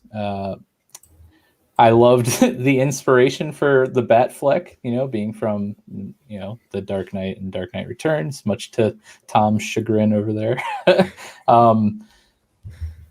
But like one thing in one of the epilogue scenes where it's kind of like doing the character windups and you see like the bat tank thing and he's got like 4 people in front of it, like in handcuffs or whatever. Like that's the bat tank from one of those Frank Miller. Yeah. And then those 4 kind of look like the people from the Mutant King. So like they even threw that in. I was like, oh, that's so cool. But yeah, and then my other thing is rather huge, so I'll save that for later. But so now we're gonna reverse this way. Tom, hit me with some of the things you really enjoyed. I remembered one more thing that bothered me real quick. And this is a nitpick, but when Cyborg's dad, like when he's playing the recording or whatever, he sounded more like an instructor than a father, and then he's like, now I'm going to speak to you as a father. And I was like, oh, okay, it makes sense. But then he kept talking like an instructor. Anyways, things that I liked. Okay, so I talked before about just like the brutality of the action. I love that they actually like showed blood. Like when people were getting stabbed and killed and destroyed, you got the blood spatters, even though it wasn't like necessarily like super polished, like it was good. I really appreciated that. I think me personally, I just think it's not good for people to see such violence without kids to see that kind of violence without understanding like how messy it can be. So I appreciated that. I actually liked that a lot. I thought it added consequence and a lot more, intensity, emotion. I can't think of the word that I'm looking for, but so I like that. I think the action in this movie was far superior to its predecessors. And on top of that, I really like that each character really was showcased and given a true chance to show the scope of their abilities. Especially with the Flash, being able to bend time, like you said. And the other one, he was just kind of a goofball that was kind of fast. But this one, like it showed it. Although I will say, I do kind of wish, rather than him breaking the window when he went and saved that girl in the car accident, like that was a cool scene. I think, like personally, I just wanted to see him phase through it. But whatever. You mean snatch that hot dog for later, not save Iris West? That sequence. We all know his real motives. That sequence was 30 seconds too long, also. Scooping that hot dog right into his pocket. Yeah. I did like, so I know, Snyder loves his slow motion. I do love that in the Wonder Woman scene in the bank, it wasn't slow motion. It was like, it looked painful. That was really cool to me. It just made it a lot more fierce, I guess. And also that, like I already talked about how I really like the character moments. I think Zack Snyder really excels in that. I love his ability to frame a shot. His the way he does the aesthetics, everything just looks really good in that sense.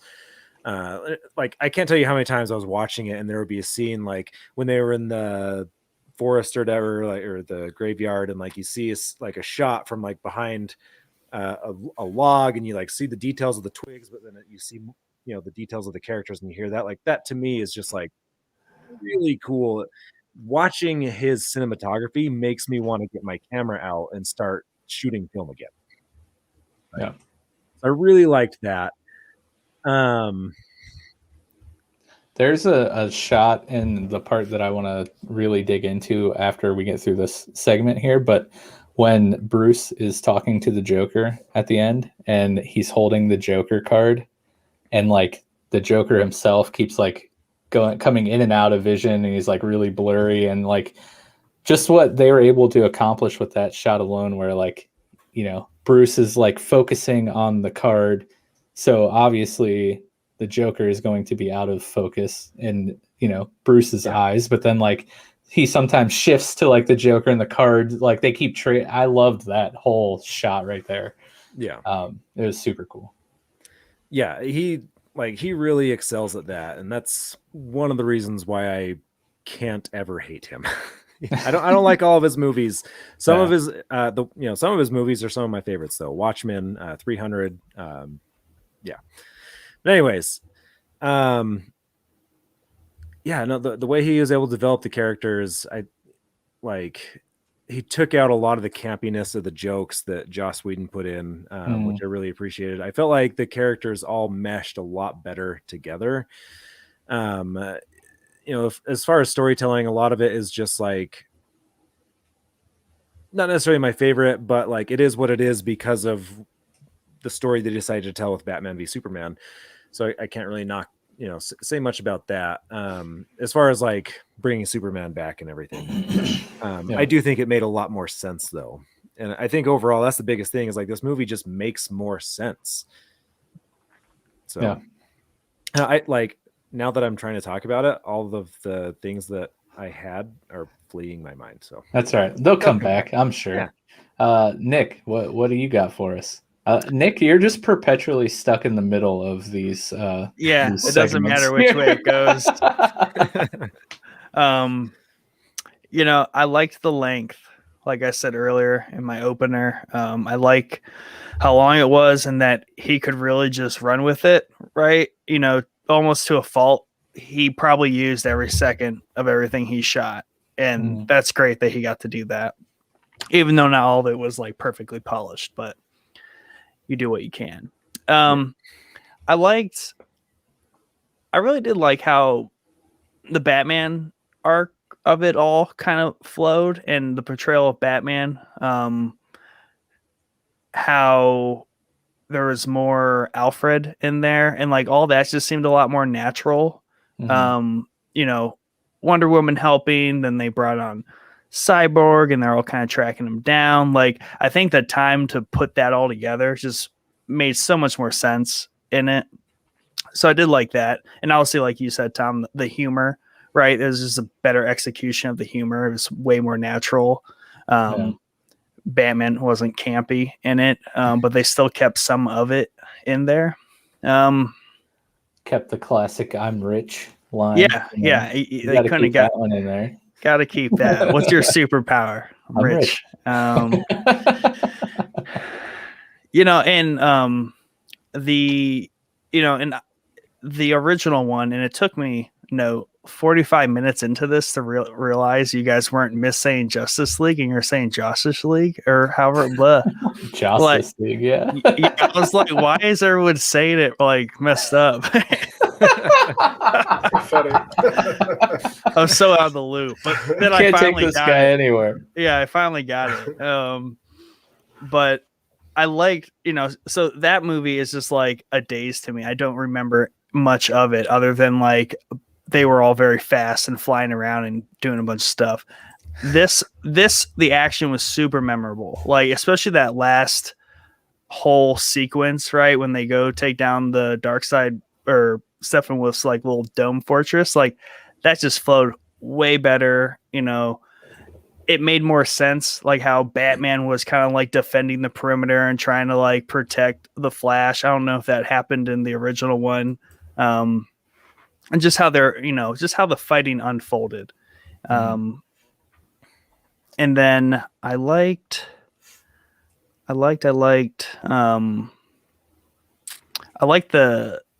the explanations. Yes and no. So I like the kind of like the original time when Darkseid showed up and then all the heroes assembled and they fought him. Yeah. Like first time he came. Yeah, so I liked the fill in there, right? And they explained a lot. And I think that plays very well to the reverse order of this, the non-Marvel way of doing it. So you do the team up movie, you throw in a ton of backstory, and you kind of get all on the front end, and then it branches off, like you said, where in Marvel, we get all that randomly throughout the movies. So I like kind of like just getting a full dose of that. That was helpful. I did not like it, though. I thought it was overdone with Cyborg a little bit, like that whole like flash sequence he had where it was all kind of like the bull and the bear was terrible. I hated that moment. It was very cringe. But I did like it in other areas. Yeah. I think that was very good. The first time Darkseid shows up, that they did it so much better in this version because the Justice version, had it too. No, it does, but it wasn't nearly as cool. Like, well, wasn't Darkseid? Wasn't it just? It was just Steppenwolf. Yeah. But like, I loved like they had Zeus and Ares, and Ares was they even like CGI'd the guy who played him from the first Wonder Woman's face like pretty poorly on the body. But like then you have the Green Lantern, and like the ring going to Darkseid, and he almost like grabs it, but then he gets hit by the arrow. That whole sequence was so much cooler in this version.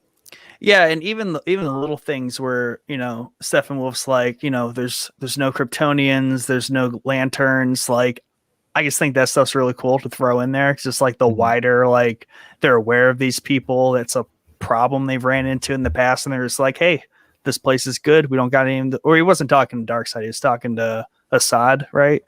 That was kind of like the hooded dude. And I like the inclusion of those peripheral bad guys too. Like I liked Assad.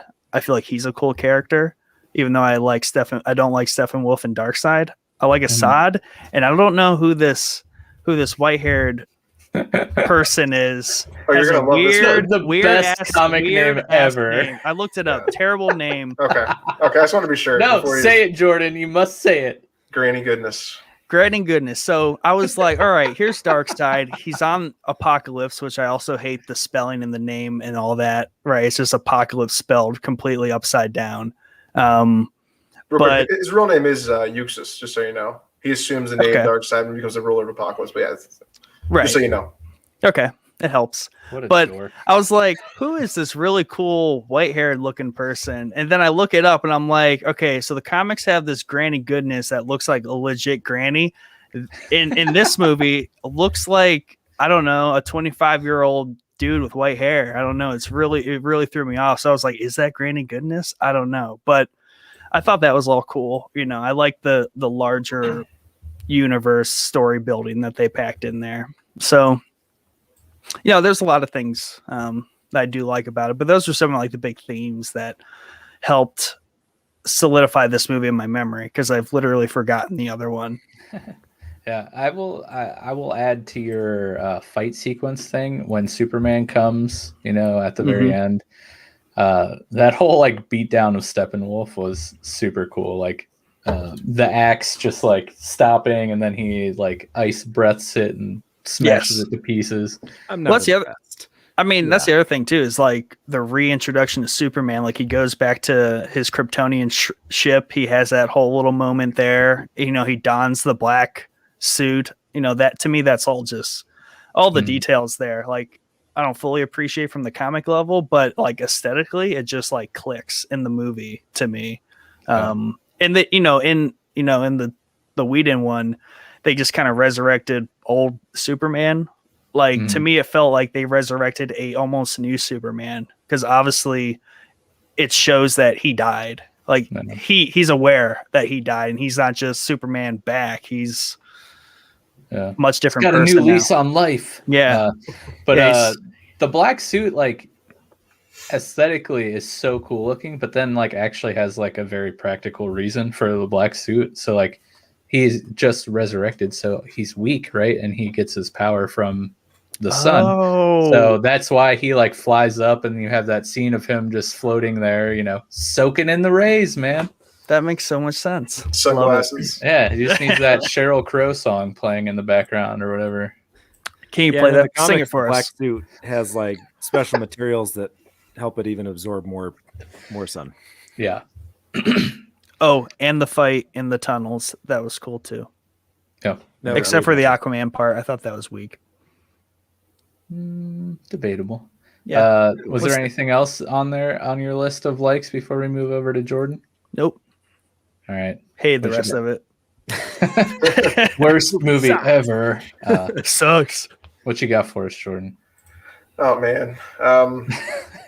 All right, so this podcast is going to be about as long as the Snyder Cut. Let me just hit play on the movie. Yeah. Love the whole thing. So I guess I'll just wing it here. I love the music for each character. I liked how, you know, you could have, let's say, like Batman's music going, and then if Wonder Woman jumps in with her shield ready to slap someone with the shield, it just goes straight to the Amazonian scream, as a scream, sing, whatever. I thought the Amazons, Hippolyta in particular, was amazing. I did like we felt like it was a much bigger of a battle in Themyscira. They did kind of say, well, the world's about to be destroyed. See you later. But they utilized, they gave more of a story as to, you know, utilizing Artemis's bow and arrow to alert Wonder Woman. They knew that she was out there. That was cool. That part was really cool. At least they gave a heads up before they just like decided to go in their cave. And I love every time they do this in the Wonder Woman 2 movies, where she's just like going about her like day job, and they're always like, you're so like, you don't do anything, and like you just show up to work and you're super. She's like, yeah, I don't do much. I'm just boring, lame. Restoring a statue. Yeah. I liked more of the Atlanteans we got to see. At the core of everything, I loved how we saw a bunch of, you know, Bruce Wayne doing his things. Where he got to that Icelandic town, they're like, it's impossible. No one can get here, right? Which I don't know why he didn't just take a helicopter and jump out of it. You know, kind of the Eagle story from Lord of the Rings, but you know, the weather, you can't fly, you fool. Yeah, it's much more. Yeah, fly, you fool. It's hilarious. It's the greatest thing. You idiots.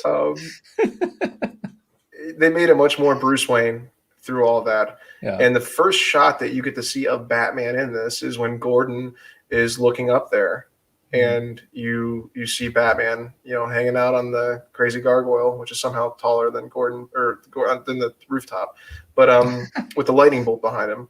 Right. That was amazing. I liked what I mentioned earlier about the Spectre. There's a lot of people know about Jim Corrigan as a Spectre early on and being the first Spectre with the Justice Society.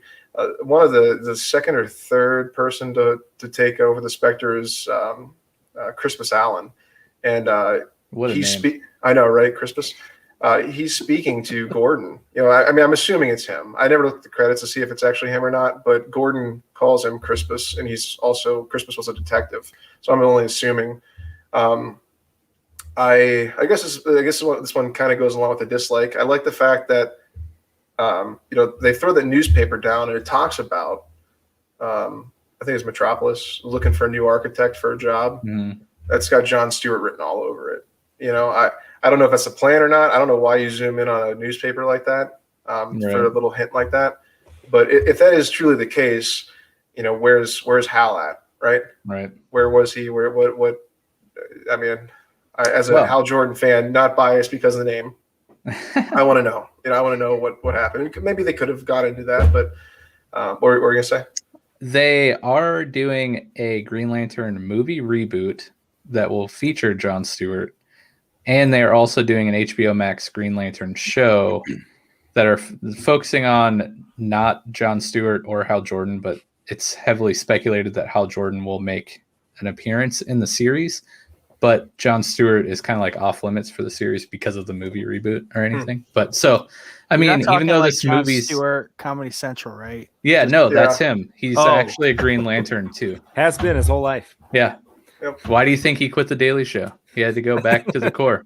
But no, he's a Green Lantern in the comics. His name is Jon Stewart. Anyways. Okay, good. Thank you. Yeah. No. So even though this movie's been argued as not canon and the Justice League version is, those could just be setups for the series and the movie reboot. So. Sure. I guess when I say that I'm pretending like this was the vision, what's the justification for it? If this is where you were going with it, because I mean I can only assume that a lot of that wasn't. Well, I don't know. You just don't know. I guess I'm just wondering. I mean, that could come in like the Justice League 2 or 3. Sure, it could. Fingers crossed. Right. having Darkseid at the time, Uxas invade Earth like that, and seeing, the old gods fighting him was just I thought that was amazing. Yeah. To go that much further into it and have that much war behind it. They showed King Atlan with the trident and what he was doing. Some of the powers behind that, without being in the water, obviously. Who knows if he even knew that would work like that. But anyway, to see, Ares battle Darkseid, really amazing. See Zeus doing that. And it was Artemis actually who stopped Darkseid from grabbing Yalangur's ring, the lantern that passed away.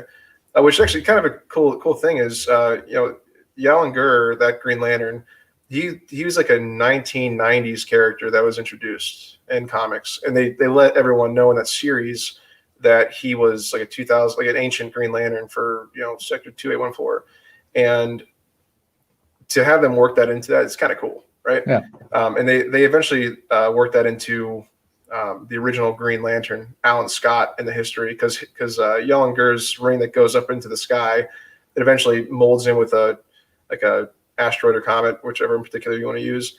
That's what crashes on the Earth, and Alan Scott, the first Green Lantern, has kind of part of that ring. Alan Scott's the original Green Lantern from 1940s Justice Society.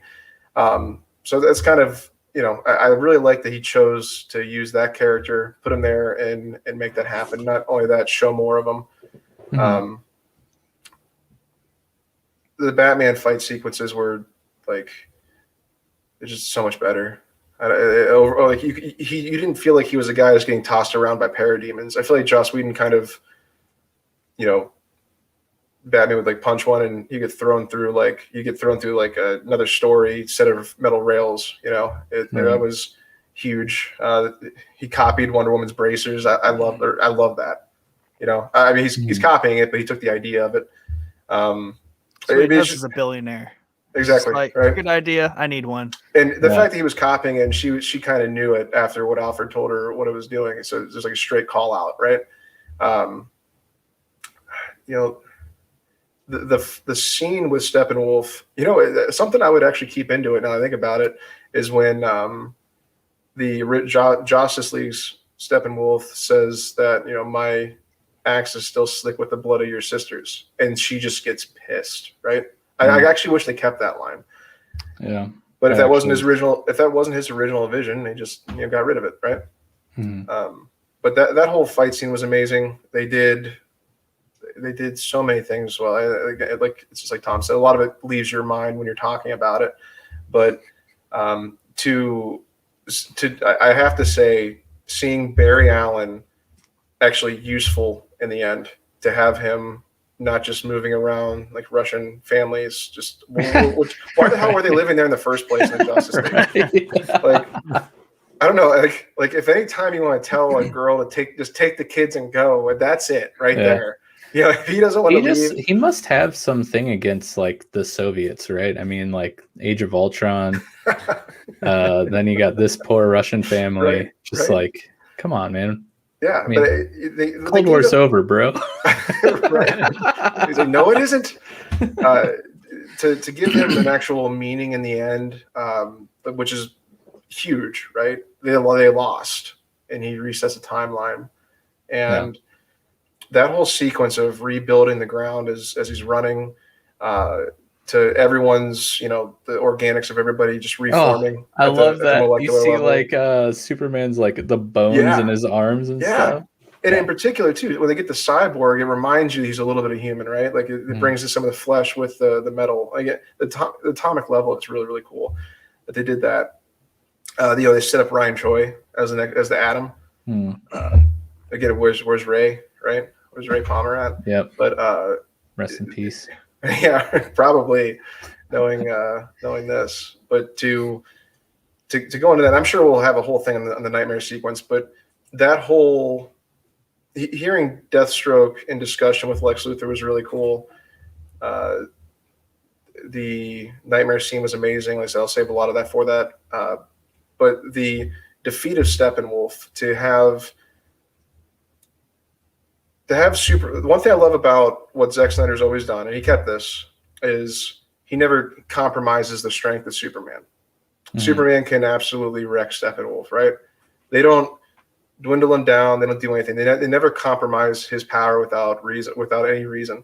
And that's one thing that Marvel really, really lacks in is, you know, Thor is the god of thunder. Then all of a sudden he's just locked in a chair and can't get out of it. You know, you can't use A, B, and C, and they do the same thing with the Hulk. You know, we never really got to see the Hulk fight who he needed to fight.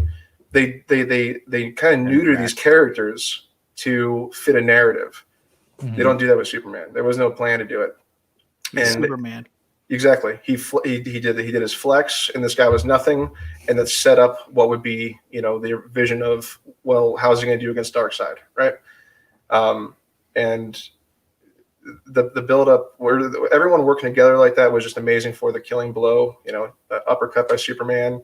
You know, technically, I'd say Aquaman delivered the killing blow. You know, with actually putting the trident through his chest, and then Wonder Woman sent the head, icing on the cake. Exactly. Then Darkseid like crushes his skull. Yeah. He just cracks off the other. The light other goes horn. out in his eyes. Yeah. Wonder Woman and Darkseid must have seen Zombieland. Right. They definitely double tapped there. I always wonder when Superman does the heat vision and just like kind of like just burns off, you know, his right horn. I wonder if he was like, oh, that was attached to you. Not bad. I'm sorry. That was your armor.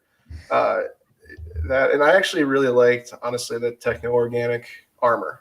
I gotta stick up for that. I thought it was pretty cool. It was creepy. At least give it like a color scheme of some sort instead of like pretty much being the same color as his flesh. But hey, Joshua Rogers, he's Team Superman, so he's right there with you, Jordan. Yeah. I don't. What I mean, like, what's your defense of it? Why is it cool? I don't understand. Enlighten me. It's cooler than the other one. It is. The other one is archaic, right? It's much more archaic than this one. This one obviously has like a techno-organic look to it, but it fits the them being called the new gods. It kind of fits the narrative of that. They're very archaic, but in a futuristic sense, right? Right. A living armor makes complete sense. They use their own relics that they found throughout the universe, and they battle with them. They didn't necessarily create them. Maybe they enchant some of them.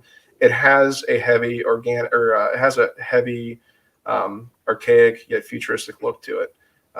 It might have been a little shiny. I don't know, but who the heck knows? Maybe if we saw it in real life, maybe it would look like that. Who knows? Yeah. I can tell you, I've looked at some things and this is what kind of allows me to excuse not only this movie but other movies like CGI of things that look absolutely outrageous. Is how many times have you sat there and looked at something you're like, it doesn't even look real, right? Like you can actually look at something that even in nature in some cases say that. Yeah.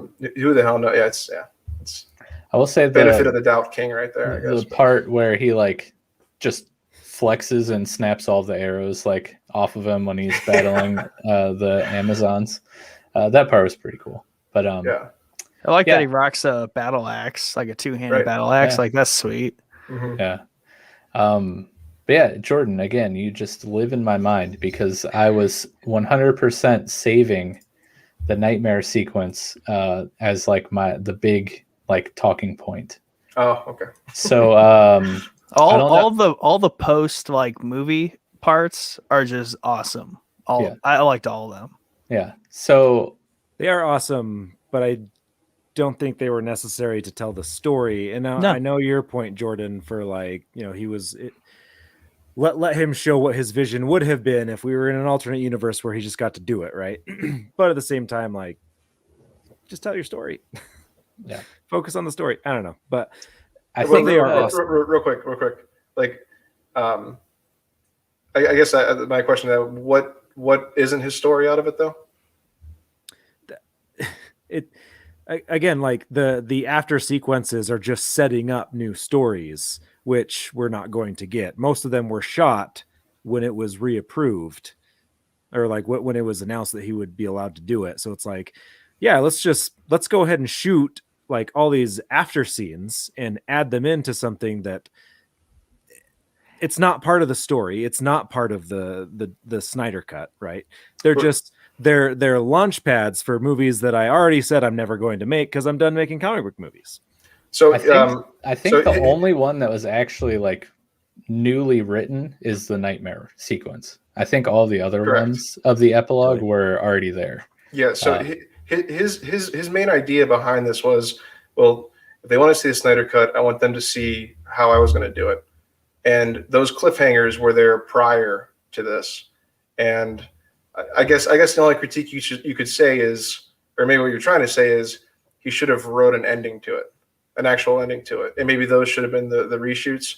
But it's like I know you understand my point that this is how it was intended to go, and I don't think that the movie would have the movement that it has unless he actually showed how it was intended to go. Right? I think that's what's kind of creating this phenomenon. And if he sacrificed that really in any way, which I'm sure there were some sacrifices we don't even know about, but if he sacrificed that end game of the ironically of the actual movie, the buildup of this is a reason why Superman annihilates Steppenwolf, because we should fear the guy that's on the weird big screen in front of us here. But that's I get what you're saying. Just tell the story, and he did. Yeah, and like I said, that's a personal thing of mine. But so like I don't necessarily hold it against the movie. I just feel like that. That would have been some time that could have freed up, and then maybe some things like the mother boxes could have been developed. Well, I agree with our friend Joshua Rogers here.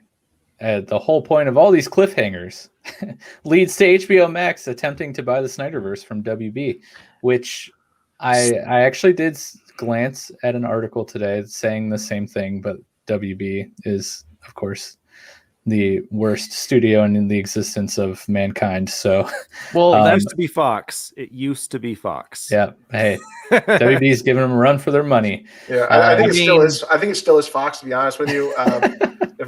But that's just me. It's starting to get. I mean, they're pissing me off. Don't get me wrong. He I says, mean, the I think Snyderverse- they gained enough momentum to have it happen, which Right.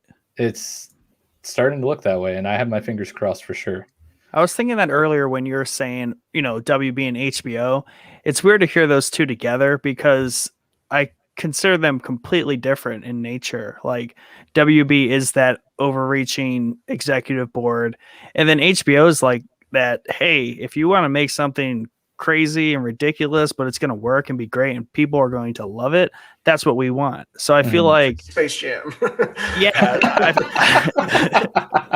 I just feel like, is he setting, like, is that in the background, like really happening to where he just put all those there because he's building it and they will come. So he's like, I might as well just put these all out there. They're going to love the movie and everyone's going to demand I continue this. And HBO's going to be like, all right, then. I will also give credit to, I don't know if credit's the right word, but like definitely with all of blogging and everyone thinks that they're a journalist these days, there is a lot of misinformation and clickbait that gets tossed around. And so like, there's lots of articles and people that have these, supposed quotes that Zach said, no, I never want to make another comic book movie again, or that like, no, I still want to make it. I want to make this happen. Right. Vote for me. Like there's so much of that going on that like, I will admit that definitely played into my judgment against these after scenes. Cause it's like, why would we put that in there if he, the last thing I heard is he doesn't want to make any more comic book movies. As soon as I do this, I'm done. Right. That was kind of the last thing I heard. And so definitely that affected when I was watching those scenes, how I felt about them. So screw you guys, you bloggers, shut your mouths for a little bit. Well, Tom, you should know by now, everything on the internet is true. Yes. So Josh, our boy Josh, he's just chiming in. I love it. He says Superman annihilated Steppenwolf because they needed to show why these a-holes were afraid of him. Great point. He also says, I hope they pull Disney and buy the whole studio, which I'm assuming he's speaking of HBO buying WB, which would make sense. And then Space Jam. I think he encapsulates all of our feelings right there. Space Jam. I don't think HBO could ever buy WB for lots of reasons. HBO is owned by AT&T and WB is owned by Time Warner, and they are huge competitors. Huge. Huge. One really cool thing also, I'll just add on to this, of things I loved was it was kind of an Easter egg when I'll give Flash two more pieces of credit here.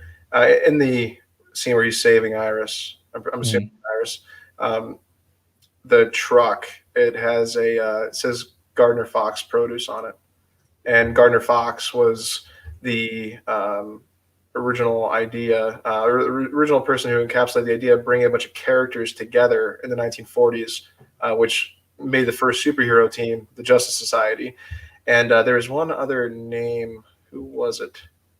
I think it was Sheldon Mayer. I think the other person that's going to hold that credit. But doing that, and Gardner Fox was also the same person who was told to kind of relaunch these characters during the Silver Age, where you put Alan Scott aside and gave the Green Lantern, Hal Jordan at the time was introduced as the Silver Age Green Lantern, all sci-fi'd out, and also putting Barry Allen in the seat of the Silver Age Flash for the first time. Gardner Fox was, tasked with relaunching the Silver Age of comics in that aspect. And I think to put the Gardner Fox produce in there is perfect because it was this whole thing was not like produced in a cinema sense, but it was produced by Gardner Fox, right? None of this would happen without his ideas. And a fun fact too is Julius Schwartz, when he took over for DC, they wanted to think of an idea to launch a new team at the time, and that was the first time it was launched was the Brave and the Bold 28 for the Justice League of America first coming out, and he was a huge sports fan. So you ever wonder how League got in the term of after Justice? It's because he was a big baseball fan. Let's use the baseball league idea. Will be the Justice. So the Justice Society will be the Justice League. Huh. It's always a fun fact that always stuck with me. That is pretty fun. That's pretty cool. I have one more thing I just want to ask before we go into that scene real quick. When Cyborg goes into the mother boxes, did anyone else feel like it was too easy for him? Trying to remember when he went into the He mother just, box. like, at the very he sees end? like at the very end, he sees his parents like standing with him and like, we can fix everything and be a family again. And I then feel it's like nope. And then because there was a lot of premonition, not really premonition, but like there was a lot of buildup. He did have a premonition about the whole thing going in, and that it was built up. There's going to be a very dangerous task that only he could do, and that he was probably going to die and not survive, and that there was a lot that was made it out to be like this big ordeal, and it was going to be this insane character moment for him. And it was a good character moment, but it was just like, nah, you're not real. Well, to be fair, he did die and fail, at first. So that was before he went in the boxes, though. Yeah. Maybe the dangerous part was getting into the box. But real quick, the ease of access that Cyborg has with that, and this is kind of a New 52 thing, but from 2011. But they really flex that he understands that, or you really see the power of the techno-organic part of him, that he can communicate with not only just machines and rebuild them on Earth, but he can also do the same thing with alien tech. And the mother boxes themselves are alien tech, and to go along with what you're saying, is absolutely easy for him. But it also should be. But it's weird for the audience, like what you're saying, is it looked too easy, right? It's definitely within his reach of powers. There's no doubt about that. Yeah, I think that it looked too easy with how much they built it up to be like, this is it, this is your pinnacle. This makes or breaks the universe. You're probably going to die, and it. And then it was like, no big deal. I got this. Walk in, walk out, no problem. I feel like to me, it felt like there was too much build up for that. Right.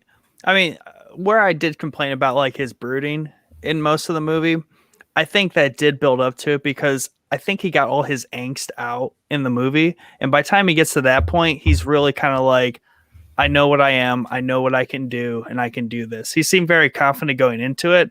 So to me, it made sense when, the mother boxes tried to do the same old trick where they're like, oh, I'm going to show you your dead family and you can have it all back. And like, that's a really boring thing. And as Cyborg, I feel like, oh, I know this trick. This is stupid. Right.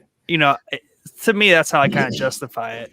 Well, like on their way there, right? He fixes the ship that they're flying on. And he's like, yeah, she was like born to fly or whatever. She was itching to fly. Or and then Bruce is like, so are you? Gives him a pat, and then Cyborg's like, you're right. And then nothing can stop me now. But I do love the line he says, like, I'm not alone or whatever, which ties into the tragedy of Zack Snyder's family, right? And then like you even get that scene. I forgot to mention this in the parts that I liked, but after he comes and gets Barry and they drive away, you have the you're not alone. Suicide prevention mental health board. Awareness, sure. Like those two things right there kind of like got me just knowing, all of the stuff that their family's been through and stuff. And so I thought it was really cool to include those two very specific things, within all of this. But yes, we're approaching 2 hours, and I really want to dig into this nightmare scene. So, absolutely. So I loved the apocalyptic visions and dreams that Cyborg and Bruce had, right?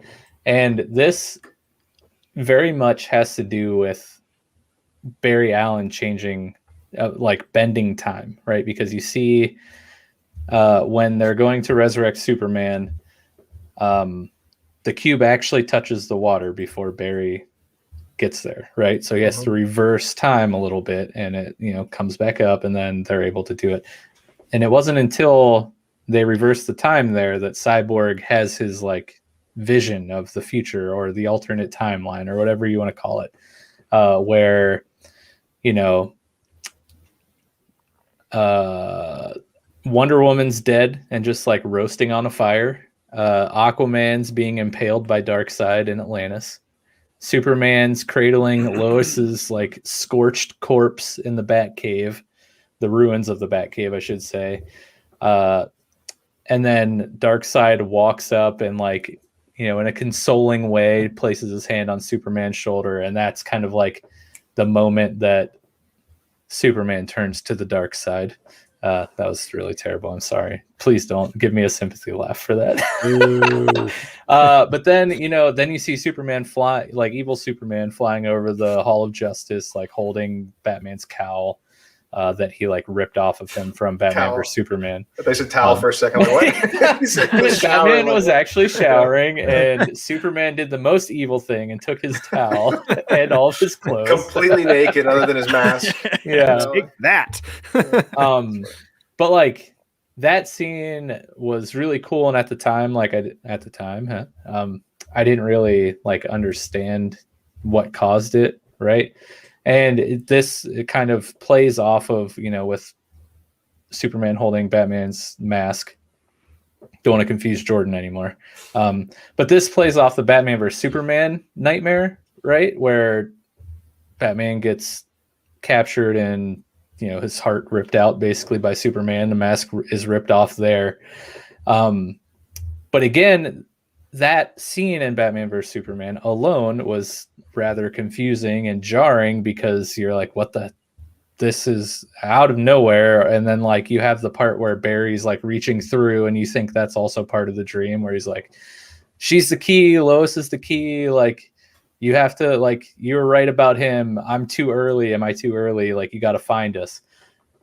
And when you get to this point, especially, you know, with Flash completely reversing time, saving the day at the end, like all that whole scene like makes sense, and you're like, oh, holy crap, like Bruce had that vision in Batman vs Superman because Barry Allen went back in time to warn him about the alternate timeline ultimately coming true if they don't, you know, fix this thing. And then you have the nightmare at the very end, which I'm assuming is, you know, caused by Barry saving the day and reversing time, of, you know, the epilogue where Bruce is in the same post-apocalyptic timeline from both Batman vs Superman and Cyborg's vision.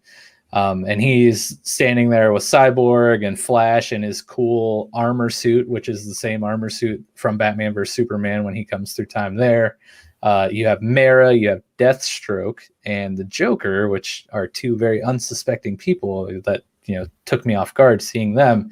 And then you have the whole like speech between the Joker and Batman, with the Joker taunting Batman, and then, you know, about allowing Lois to die, and like he's like, how many timelines are you gonna, you know, destroy because you're, you know, too stubborn to die yourself, or something along those lines. And then Batman retorting with like, yeah, well, when I was holding Harley Quinn in my arms as she was dying, she wanted me to kill you, and I will, and it will really suck for you. And like that whole exchange was just like super cool, but it makes you wonder, like, one, how does this link up with the first post-credit scene, like from the original Justice League with Lex Luthor and Deathstroke, right? There has to be a link there. Like maybe that was the plan for Justice League 2, diving into like Deathstroke going after Batman and ultimately figuring out that he like was, I don't know, Lex Luthor in a way to get at Superman. He kills Lois Lane in Batman's Batcave, and then Superman thinks like Batman was somehow behind it, and then that's what makes him turn to evil Superman. I don't know. And then the other question that comes up is like, why is the Joker so important to fixing this timeline, right, and preventing Lois from dying? Like, I don't know. So I just wanted to spew all that out there to all of you guys, and I want to hear all of your thoughts and takes on it. One thing, and this, you know, something that Jordan has talked about a few times, so the scene with Deathstroke and Lex Luthor on the boat, which is also in the Whedon cut. But that scene was being written at the same time that Ben Affleck and Zack Snyder were writing their Batman movie. So Zack Snyder, like he's been like an executive producer on basically everything DC since Superman. He helped write Wonder Woman, he helped write Aquaman, but he and Ben Affleck were writing together this movie, and so I thought that that was like going to be for the next Batman movie. That scene in particular, not necessarily dealing with Justice League, but it was more for the movie that I was actually very excited for, because I actually love Ben Affleck as Batman. Me too. I think he's very underrated and unrightfully hated as Batman. He's probably I like him a lot more than Christian Bale anyway. I'm not going to say he's my favorite, but he is up there. He's a top. There's your next 8-man bracket tournament, best cinematic Batman. Jordan, let's hear you break these down. So yes, the Deathstroke scene was kind of like my example earlier, like Tom was saying. It ends this movie in a way as a launch pad to know what each of these characters are going to go into their own solo film after the movie. Barry is getting a job, obviously, at the crime lab, so he's launching that way. Cyborg is gonna make sweet love to an outlet or something like that. He's gonna figure thing. He's gonna continue that path. Superman is getting, trying to figure out what, like Lois is pregnant. He's probably gonna bail. I'm just kidding. He's sitting there like trying to resettle into life, right? And Aquaman leaves to see his father. He's going to see his dad at the lighthouse. So you see him drive away, right? That kind of brings you into the Aquaman movie.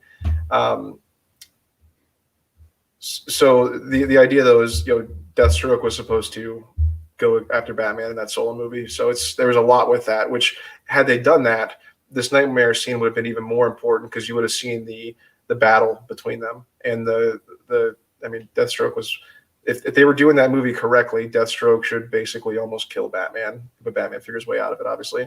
But it should be one of the first times you see Batman show fear in a movie, honestly, if they do that correctly, which would lead a lot, like I was saying, to this nightmare scene. The nightmare scene, going through all these different things, before this movie was, shown the light of day, I always used to say to people like, the idea was that we get to see Superman given to the anti-life equation, right? Which is, just so you guys know, it's basically an equation to let you mind control anyone across the universe, which just makes an endless army. It's just the whole idea of it. But what that shows is the death of Lois just turns him on it, like upside down right then and there. And that seems a little weird, but obviously it shows his emotional attachment to Lois, and that's enough to turn him into rage, right? But is it really that weird though? Because she was the one thing that retethered him, yes. Right? It's not that outlandish to think that her death would undo everything that happened in that whole sequence. Yeah, right? I guess I would say that I'm cool with it, but I was also cool with the Martha scene. You know what I mean? So I don't know how to I don't know what the level is here. It is, that was done in Injustice as well. Like that yes. Attachment is I think widely accepted, Superman and Lois. But which does make me wonder, like, what if she cheated on him? Like, what if the baby's not his? It was really Bruce's. Yeah. Bruce is like, I gotta kill this guy quick. I need kryptonite stat. And not only that, is the flip of Superman like that, it really shows you the desperation of why Bruce was the way he was in Batman vs Superman, because he almost was obviously willing to kill to get this kryptonite to stop Superman, right? And all of a sudden, the fact that this apocalypse world would come from something so simple like that, you really understand Batman a little bit more in Batman vs Superman. Like, you're like, man, this guy's kind of a mean jerk, and you're like, oh my God, he's right. I wish he killed him, right? But what makes Joker so important is Joker is the one that kills Lois in the Batcave. So Joker is the key, as in, he has to stop this. He has to stop the Joker from doing it, right? And as we see these scenes happen more and more, the Harley Quinn reveal is you see Joker kind of tremble, and he's like, "Oh, you almost got me there," right? So I feel like we're seeing multiple timelines. The Joker even mentions that, but we're seeing multiple timelines, and in each of these timelines, Batman's figuring it out a little bit more, multiple premonitions of how to stop this from happening. So they kind of go into the whole like glitch in the Matrix thing. Like if you're like, oh, that was kind of deja vu. Well, what Zack Snyder did in this was, if you're part of this crazy future and you're around Barry Allen, and Barry Allen sends a ripple through the timeline, you see part of that ripple. And it kind of gives you your own little premonition. And one might be like, oh, that was kind of weird. I feel like I just got gas in my car yesterday. Or you're like, I'm part of a rebel apocalyptic team, right? Whatever it is. But that is him exploring that is obviously the significance of the Joker in that. And one thing real quick, ironically, is in the destruction of the Batcave where Superman's holding Lois. It's super ironic in the back right corner you see Robin's suit still standing there. And it's funny. It's not funny, but he died in an explosion, but this explosion happens, but his suit's still standing. It's just kind of I don't know if it was like a play on it or what, but it's a little the ironic. irony. Yeah. We could do an entire episode just on like the Easter eggs in this nightmare scene. There's so much stuff there. Yes. But let's go. Let's do a couple of comments from our boy Josh here before we move to Nick. He says the ghost type personification of the boxes was pretty cool. I agree. I liked how they made them like a horror movie. Very much so. That was definitely pretty creepy there, as old Vic was easily dispatching them. But yeah, thanks, Josh, for chiming in tonight. I appreciate that.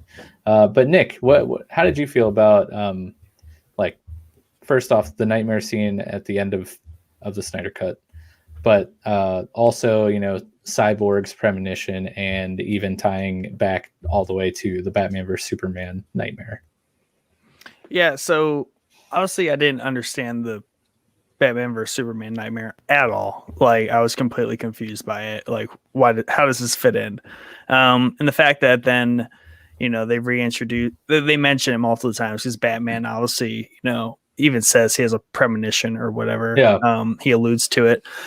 So that was kind of making sense in my mind more and more. And I was actually getting them confused if they had one of these scenes in the Justice League.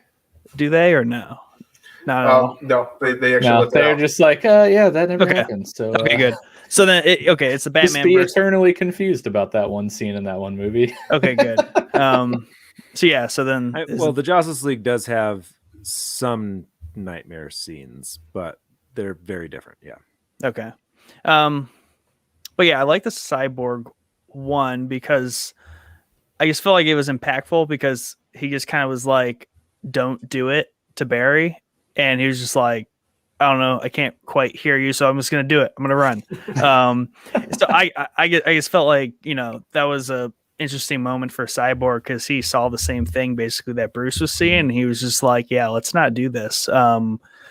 After something they were very dead set on. So I feel like that was very well used, right? And it was also kind of, to me, it wasn't entirely clear, like, was that the mother box doing that? What was causing him to see that? But I think you explained it well with the whole Flash thing. I think I understand that a little bit more now. And then, yeah, this end one is super cool, just because they threw in some extra characters here, and you're just like, how do all these people get together? Obviously, anytime the Joker shows up, it's just always a fun time. That guy knows how to throw a party, no matter what the situation is. Dude, he crushed it. Yeah, I mean, the dialogue was great. That setting is also just so great, and they're like trying not to have Superman find them, and then like he like shows up, and I mean, I don't get all the Easter eggs in it just because I'm just not that in the loop on those things, but it was like a great scene. And like you said, Tom, like the cinematography there is just really good. Like somehow he just really captures this alternate timeline, just destroyed Earth. Yeah. Whole sequence of events. I mean, I definitely liked it. And it makes me want more of it. naturally. Like that's where they want you to go with this whole thing, and it strings Right. it all together. But to your point about the whole Lois Lane thing, I feel like that's a big downer on Superman. Like, dude, like get over it. I don't know. Like that should not be your crutch entire existence. It's a weak plot point, but whatever. I mean, I will say that the grief is a very powerful emotion, and so a lot of that really comes down to timing and how that story is told. Dude takes a long time to cope with things. That's all I'm saying. Like he is slow to the ball game. I don't know. Like I will say, I didn't realize it at first until thinking about it after that last scene ended. Like, I was wondering, I'm like, where is Aquaman? Where is Wonder Woman? But that's all explained in Cyborgs. Like, they're dead. Mhm. And I was like, oh, I get it. Right. Mhm. Yeah. But no, I just love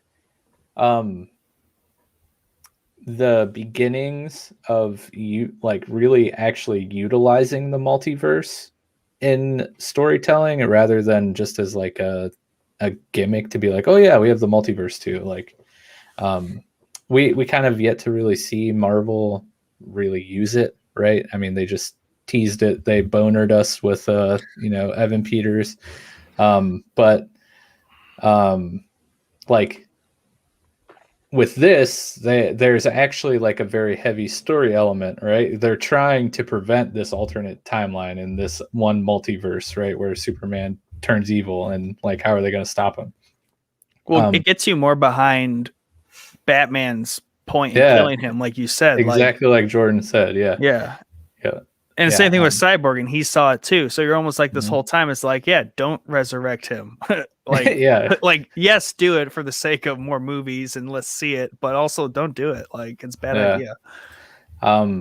But yeah, it really makes me wonder, like, what could have been in Justice League 2 and 3. Like, Oh, you'll see. yeah, hey, at this point, like, one, I can't believe, like Tom said, I can't believe anything I read on the internet, because there's, for every article that's saying Zack Snyder will never make another comic book movie, or there's no chance that there will ever be a DCEU, there's another article saying like HBO wants to buy the Snyderverse. You know what I mean? Yeah. So like, who knows at this point?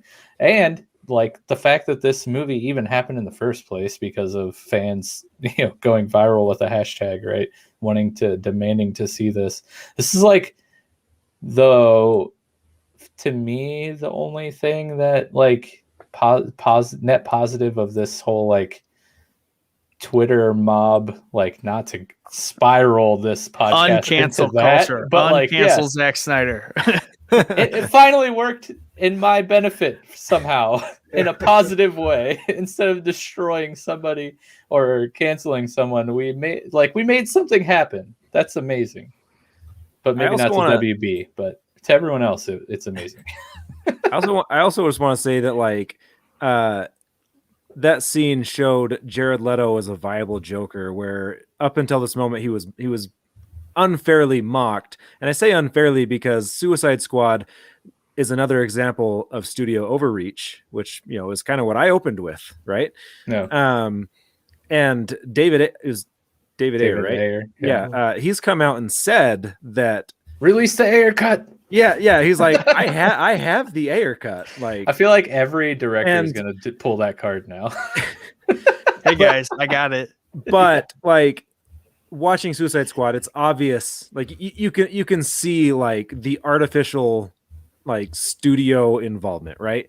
And so like, and I remember reading stories about like how Jared Leto was on set and like how he really just tried like, method acting, really tried to embody the Joker and was playing pranks on the other actors, doing some pretty messed up stuff. And like, I was really interested, and he definitely had his legs cut out from him from that movie. So like, if nothing else, it does feel like less his fault.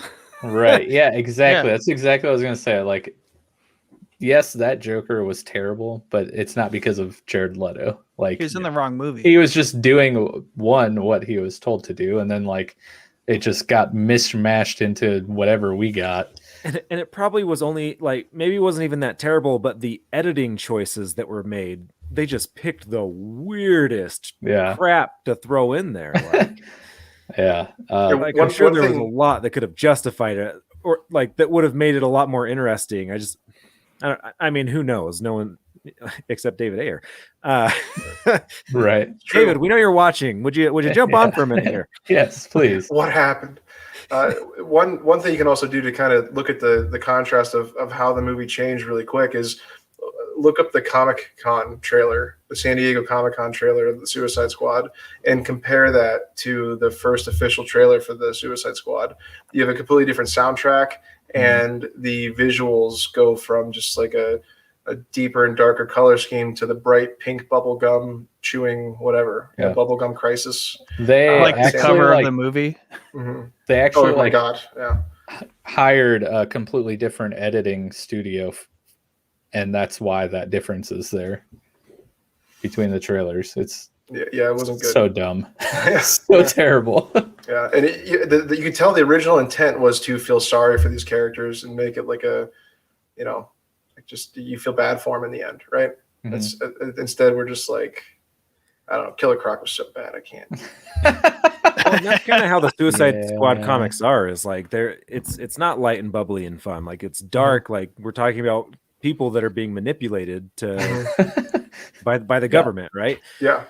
And David Ayer is a fantastic director. Like I haven't really been disappointed by too much of his work. So like, it is to me a total bummer. And again, studios, man, studio overreach. It's got to stop. Right. It really does, man. Real quick, I want to say something. This kind of is out of left field here. When Superman puts on the black suit, I just have to just actually say how cool this is to hear both of his fathers echoing each other, not echoing each other, but like almost doing like a duel of points of what kind of man. He took so many different advice from both of his fathers that he kind of became like a hybrid of them. He took the best of both their advices and went forward with it. To hear the dueling advice going back and forth, going through his head, it was like a quick fast forward of Man of Steel. He got to hear all the advice coming back to his mind, and he kind of remembered who he was out of that discussion between his two fathers and him. That is just, again, I know it's completely out of left field, but that's one of the things I absolutely loved about the movie. I mean, it's like the wisdom of Earth and the wisdom of Krypton coming together. Yes, for his moment of rebirth, really. Mm-hmm. And you have that great moment, and it's completely undone by Lois Lane dying. So just throw that all out the window. Completely worthless. Yeah. Sorry, dads. Sorry, two planets. Yeah. You're nothing. They never had the talk with him though. Obviously. Yeah. Oh, that's amazing. But yeah, I don't know. I cautiously am optimistic that something due to the hype and the reception of the Snyder Cut will lead to Justice League 2 and maybe Justice League 3 and maybe the restoration of the DCEU through Zack Snyder's eyes. I love DC so much, and it breaks my heart that their film extended universe is so garbage. I tripped and fell a little bit. It broke both of its legs, and then while it was trying to get up, it like broke both of its arms, and now it's just kind of like laying there. It's mangled. We could have like one arm came up with Wonder Woman, the first Wonder Woman, and then second Wonder Woman came out, and it just got cut off. Wonder Woman 84 was so bad. It's basically Victor Stone pre-Mother Box at this point. Like, yeah, that's right. I think if they were to keep Zack involved, I think they should just kind of mush on with everything, but create maybe like another movie or just The Nightmare, right? Let's see what that would have been if it played out the way it did. I think you can do that without sacrificing the direction that they're going in right now, especially because it's got a little bit of puzzle and mystery to it. Yeah. And I do overall, I like the Aquaman movie. I love the Shazam movie. I'm excited for Black Adam. There's if it's hard to want to compromise that. I'm pretty optimistic for the new Suicide Squad movie too, honestly. Same. But the cool thing is here, like, even though the Flash movie is coming soon, would come sooner than a Justice League 2 or 3, with it being the Flashpoint story, like, you can let Zack Snyder finish out his Snyderverse, right? And then the Flashpoint can just reset everything. And then you can just move forward however you want with whatever versions of these heroes you want to use because of the Flashpoint, you know? My interpretation of what the Flashpoint is going to be, and I don't know if this is true or not, but I think they're going to do a lot what Barry Allen did on the CW. Rather than go through different timelines, he's going to go to different Earths through the multiverse. Mm-hmm. So maybe they could stop at the Earth where Flashpoint happens, right? But I don't know if he'll actually exist in that timeline the whole time or what he'll do. Mm-hmm. But especially with Keaton being involved, if he's still involved, I'm starting to see things where he may not be involved. I don't know. It's again, they can't exactly. See. Yeah. But it seems like he's going to like Earth hop in a way. But right. Who knows? I also thought Superman would give into the anti-life equation. That never happened. So yet. No, I'm just kidding. But one quick side note about the CW Arrowverse and the Flashpoint and all that stuff. I always thought it was really cool that Ezra Miller's Flash made an appearance on the Flash show. Yeah. One time. That was pretty neat. And the fact he didn't know about the quote unquote crisis, right? And maybe that was, Ezra Miller's Flash going through different Earths, right? Maybe that's part of the Flashpoint movie that we don't even know yet. Maybe they'll put that in the Flashpoint movie if he's going through different Earths. And it even keeps that like terrible like sitcom quality to it too. Yeah. But yes, so we're approaching 2.5 hours. So I think we should probably wrap this up now. So I think the overall consensus is we really enjoyed this movie. While it still has a few things here and there, overall, it was a great experience. And personally, I think it ties together a lot of the story from Man of Steel and Batman vs. Superman pretty well. Much better than the Justice League did. And I am left wanting more and ultimately sad that it probably won't happen. But that's my opinion. So just a real quick 30-second summary. Tom, closing thoughts here. Closing thoughts. You know what? I wrote a spoiler-free review for our website. I gave it a 7 out of 10. I stand by that. The more I think about it, there is like more things that I can pick apart, but there still was just so much that I loved about it. There was so much emotion drawn to it. I really loved, and I really felt like the characters and specifically their powers were respected. Kind of like what Jordan said, how Marvel really has no problem cutting out powers and underpowering their heroes. This doesn't do that, and I really loved that. Nick, what you got?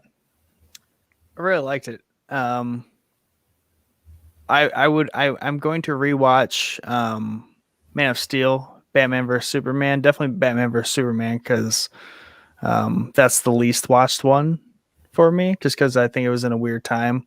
But I love a lot of things about it just because it was that 4-hour epic that I think it needed to be. And for better or worse, it just really took it to that next level for me. Mm-hmm. And also, regardless of what happens in the future, do we get to keep this Lex Luthor? I think that's a pretty divisive character, but I'm okay with it. Yeah, I love this. I don't know how many times Lex Luthor has been portrayed live action.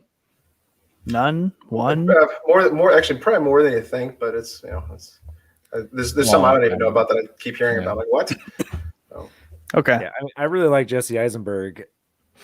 He was just, for me, he was a little too zany for a Lex Luthor character in Batman v Superman, but I believe that can be fixed. I don't have a problem with him being. I feel like this was setting him up to be fixed. Yeah, I would agree. Yeah. If you do rewatch Batman vs Superman, hit the extended cut.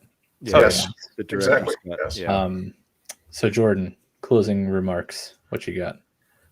I think over the course of what DC Comics has been doing this for, I mean, solid for, or, I mean, between a couple of different publications, close to 80 years now, obviously, a little over some characters. I think Zack Snyder delivered a movie that if a lot of these people were, you know, alive and around still, they'd be pretty happy with, you know, especially through, I mean, almost every interpretation of these characters was, I don't mean this in a bad term, but littered into it. You know, there was, the fight scenes were epic. The drama was there, but it wasn't CW drama. It was actually good drama. You know, we actually felt, you feel bad for Cyborg.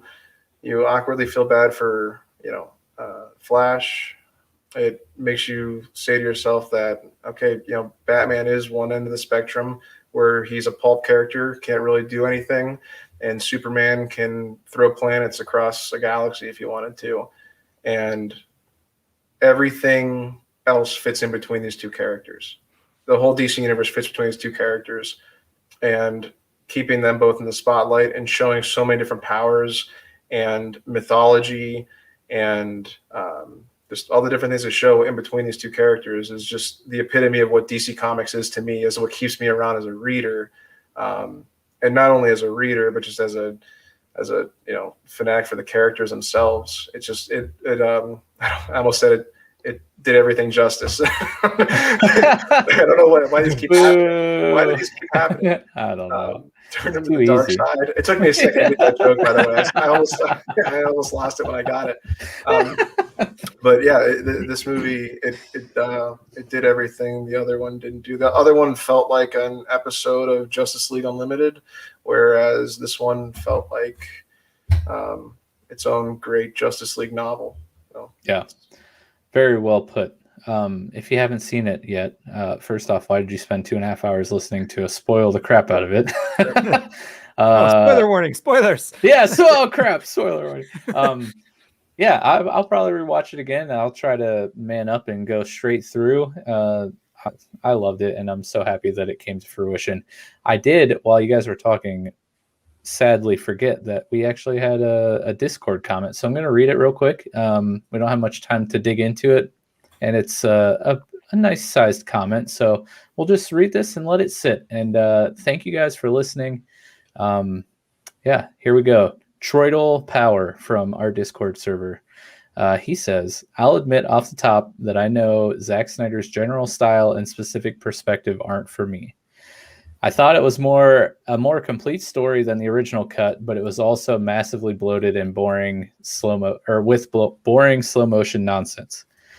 Two specific things that stood out as bad were the fact that he shows how fast the Flash is by shooting him in slow motion, which is just bizarre, and the whole nightmare thing. Either it's just a dream, so who cares, or Bruce Wayne, for some reason, has premonition powers in this world, which is dumb. Either way, Batman saying, and I will effing kill you, was silly and Edgewood nonsense that I don't think fits any version of that character. On the other hand, I was impressed with Leto's Joker. I didn't feel like a new take on that character, or it didn't feel like a new take on that character, but really a compelling mix of a lot of prior versions. I'd love to see that version of that character go up against someone else's take on Batman.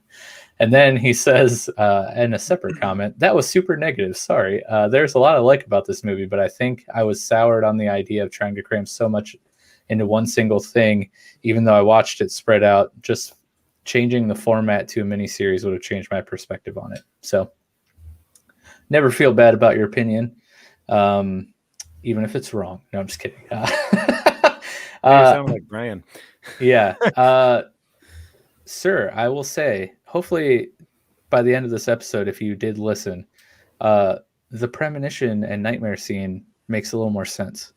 I'm hoping that, because in Batman vs. Superman, it kind of throws you off there. But I think with everything that we went into this episode kind of really explains why that happens, because it even happens to Cyborg. But anyways, that's it. Thank you so much for joining us. If you tuned in the live stream, we appreciate it. Joshua Rogers, thank you so much for chiming in the comments. It was really cool to be able to interact with you. Tom and Jordan, thank you guys for joining us. Check out everything Be Hero on BeHeroMedia.com. They have a great podcast. They're super cool dudes. Definitely check them out and go support them. This Sunday night, tune in to the Falcon and Winter Soldier Companion Series with Jordan and I. We'll be breaking down tomorrow's, well, I guess by the time you hear this on Monday, the most recent episode of Falcon and Winter Soldier. And yeah, Nick, thanks for gracing us with Hobbs' presence tonight. I know. That's last thing. Check out all of our links on linktr.ee/showboyspodcast. You can find all of our social media and podcasting platform links there. And that will do it for us tonight. Until next time, have a good one.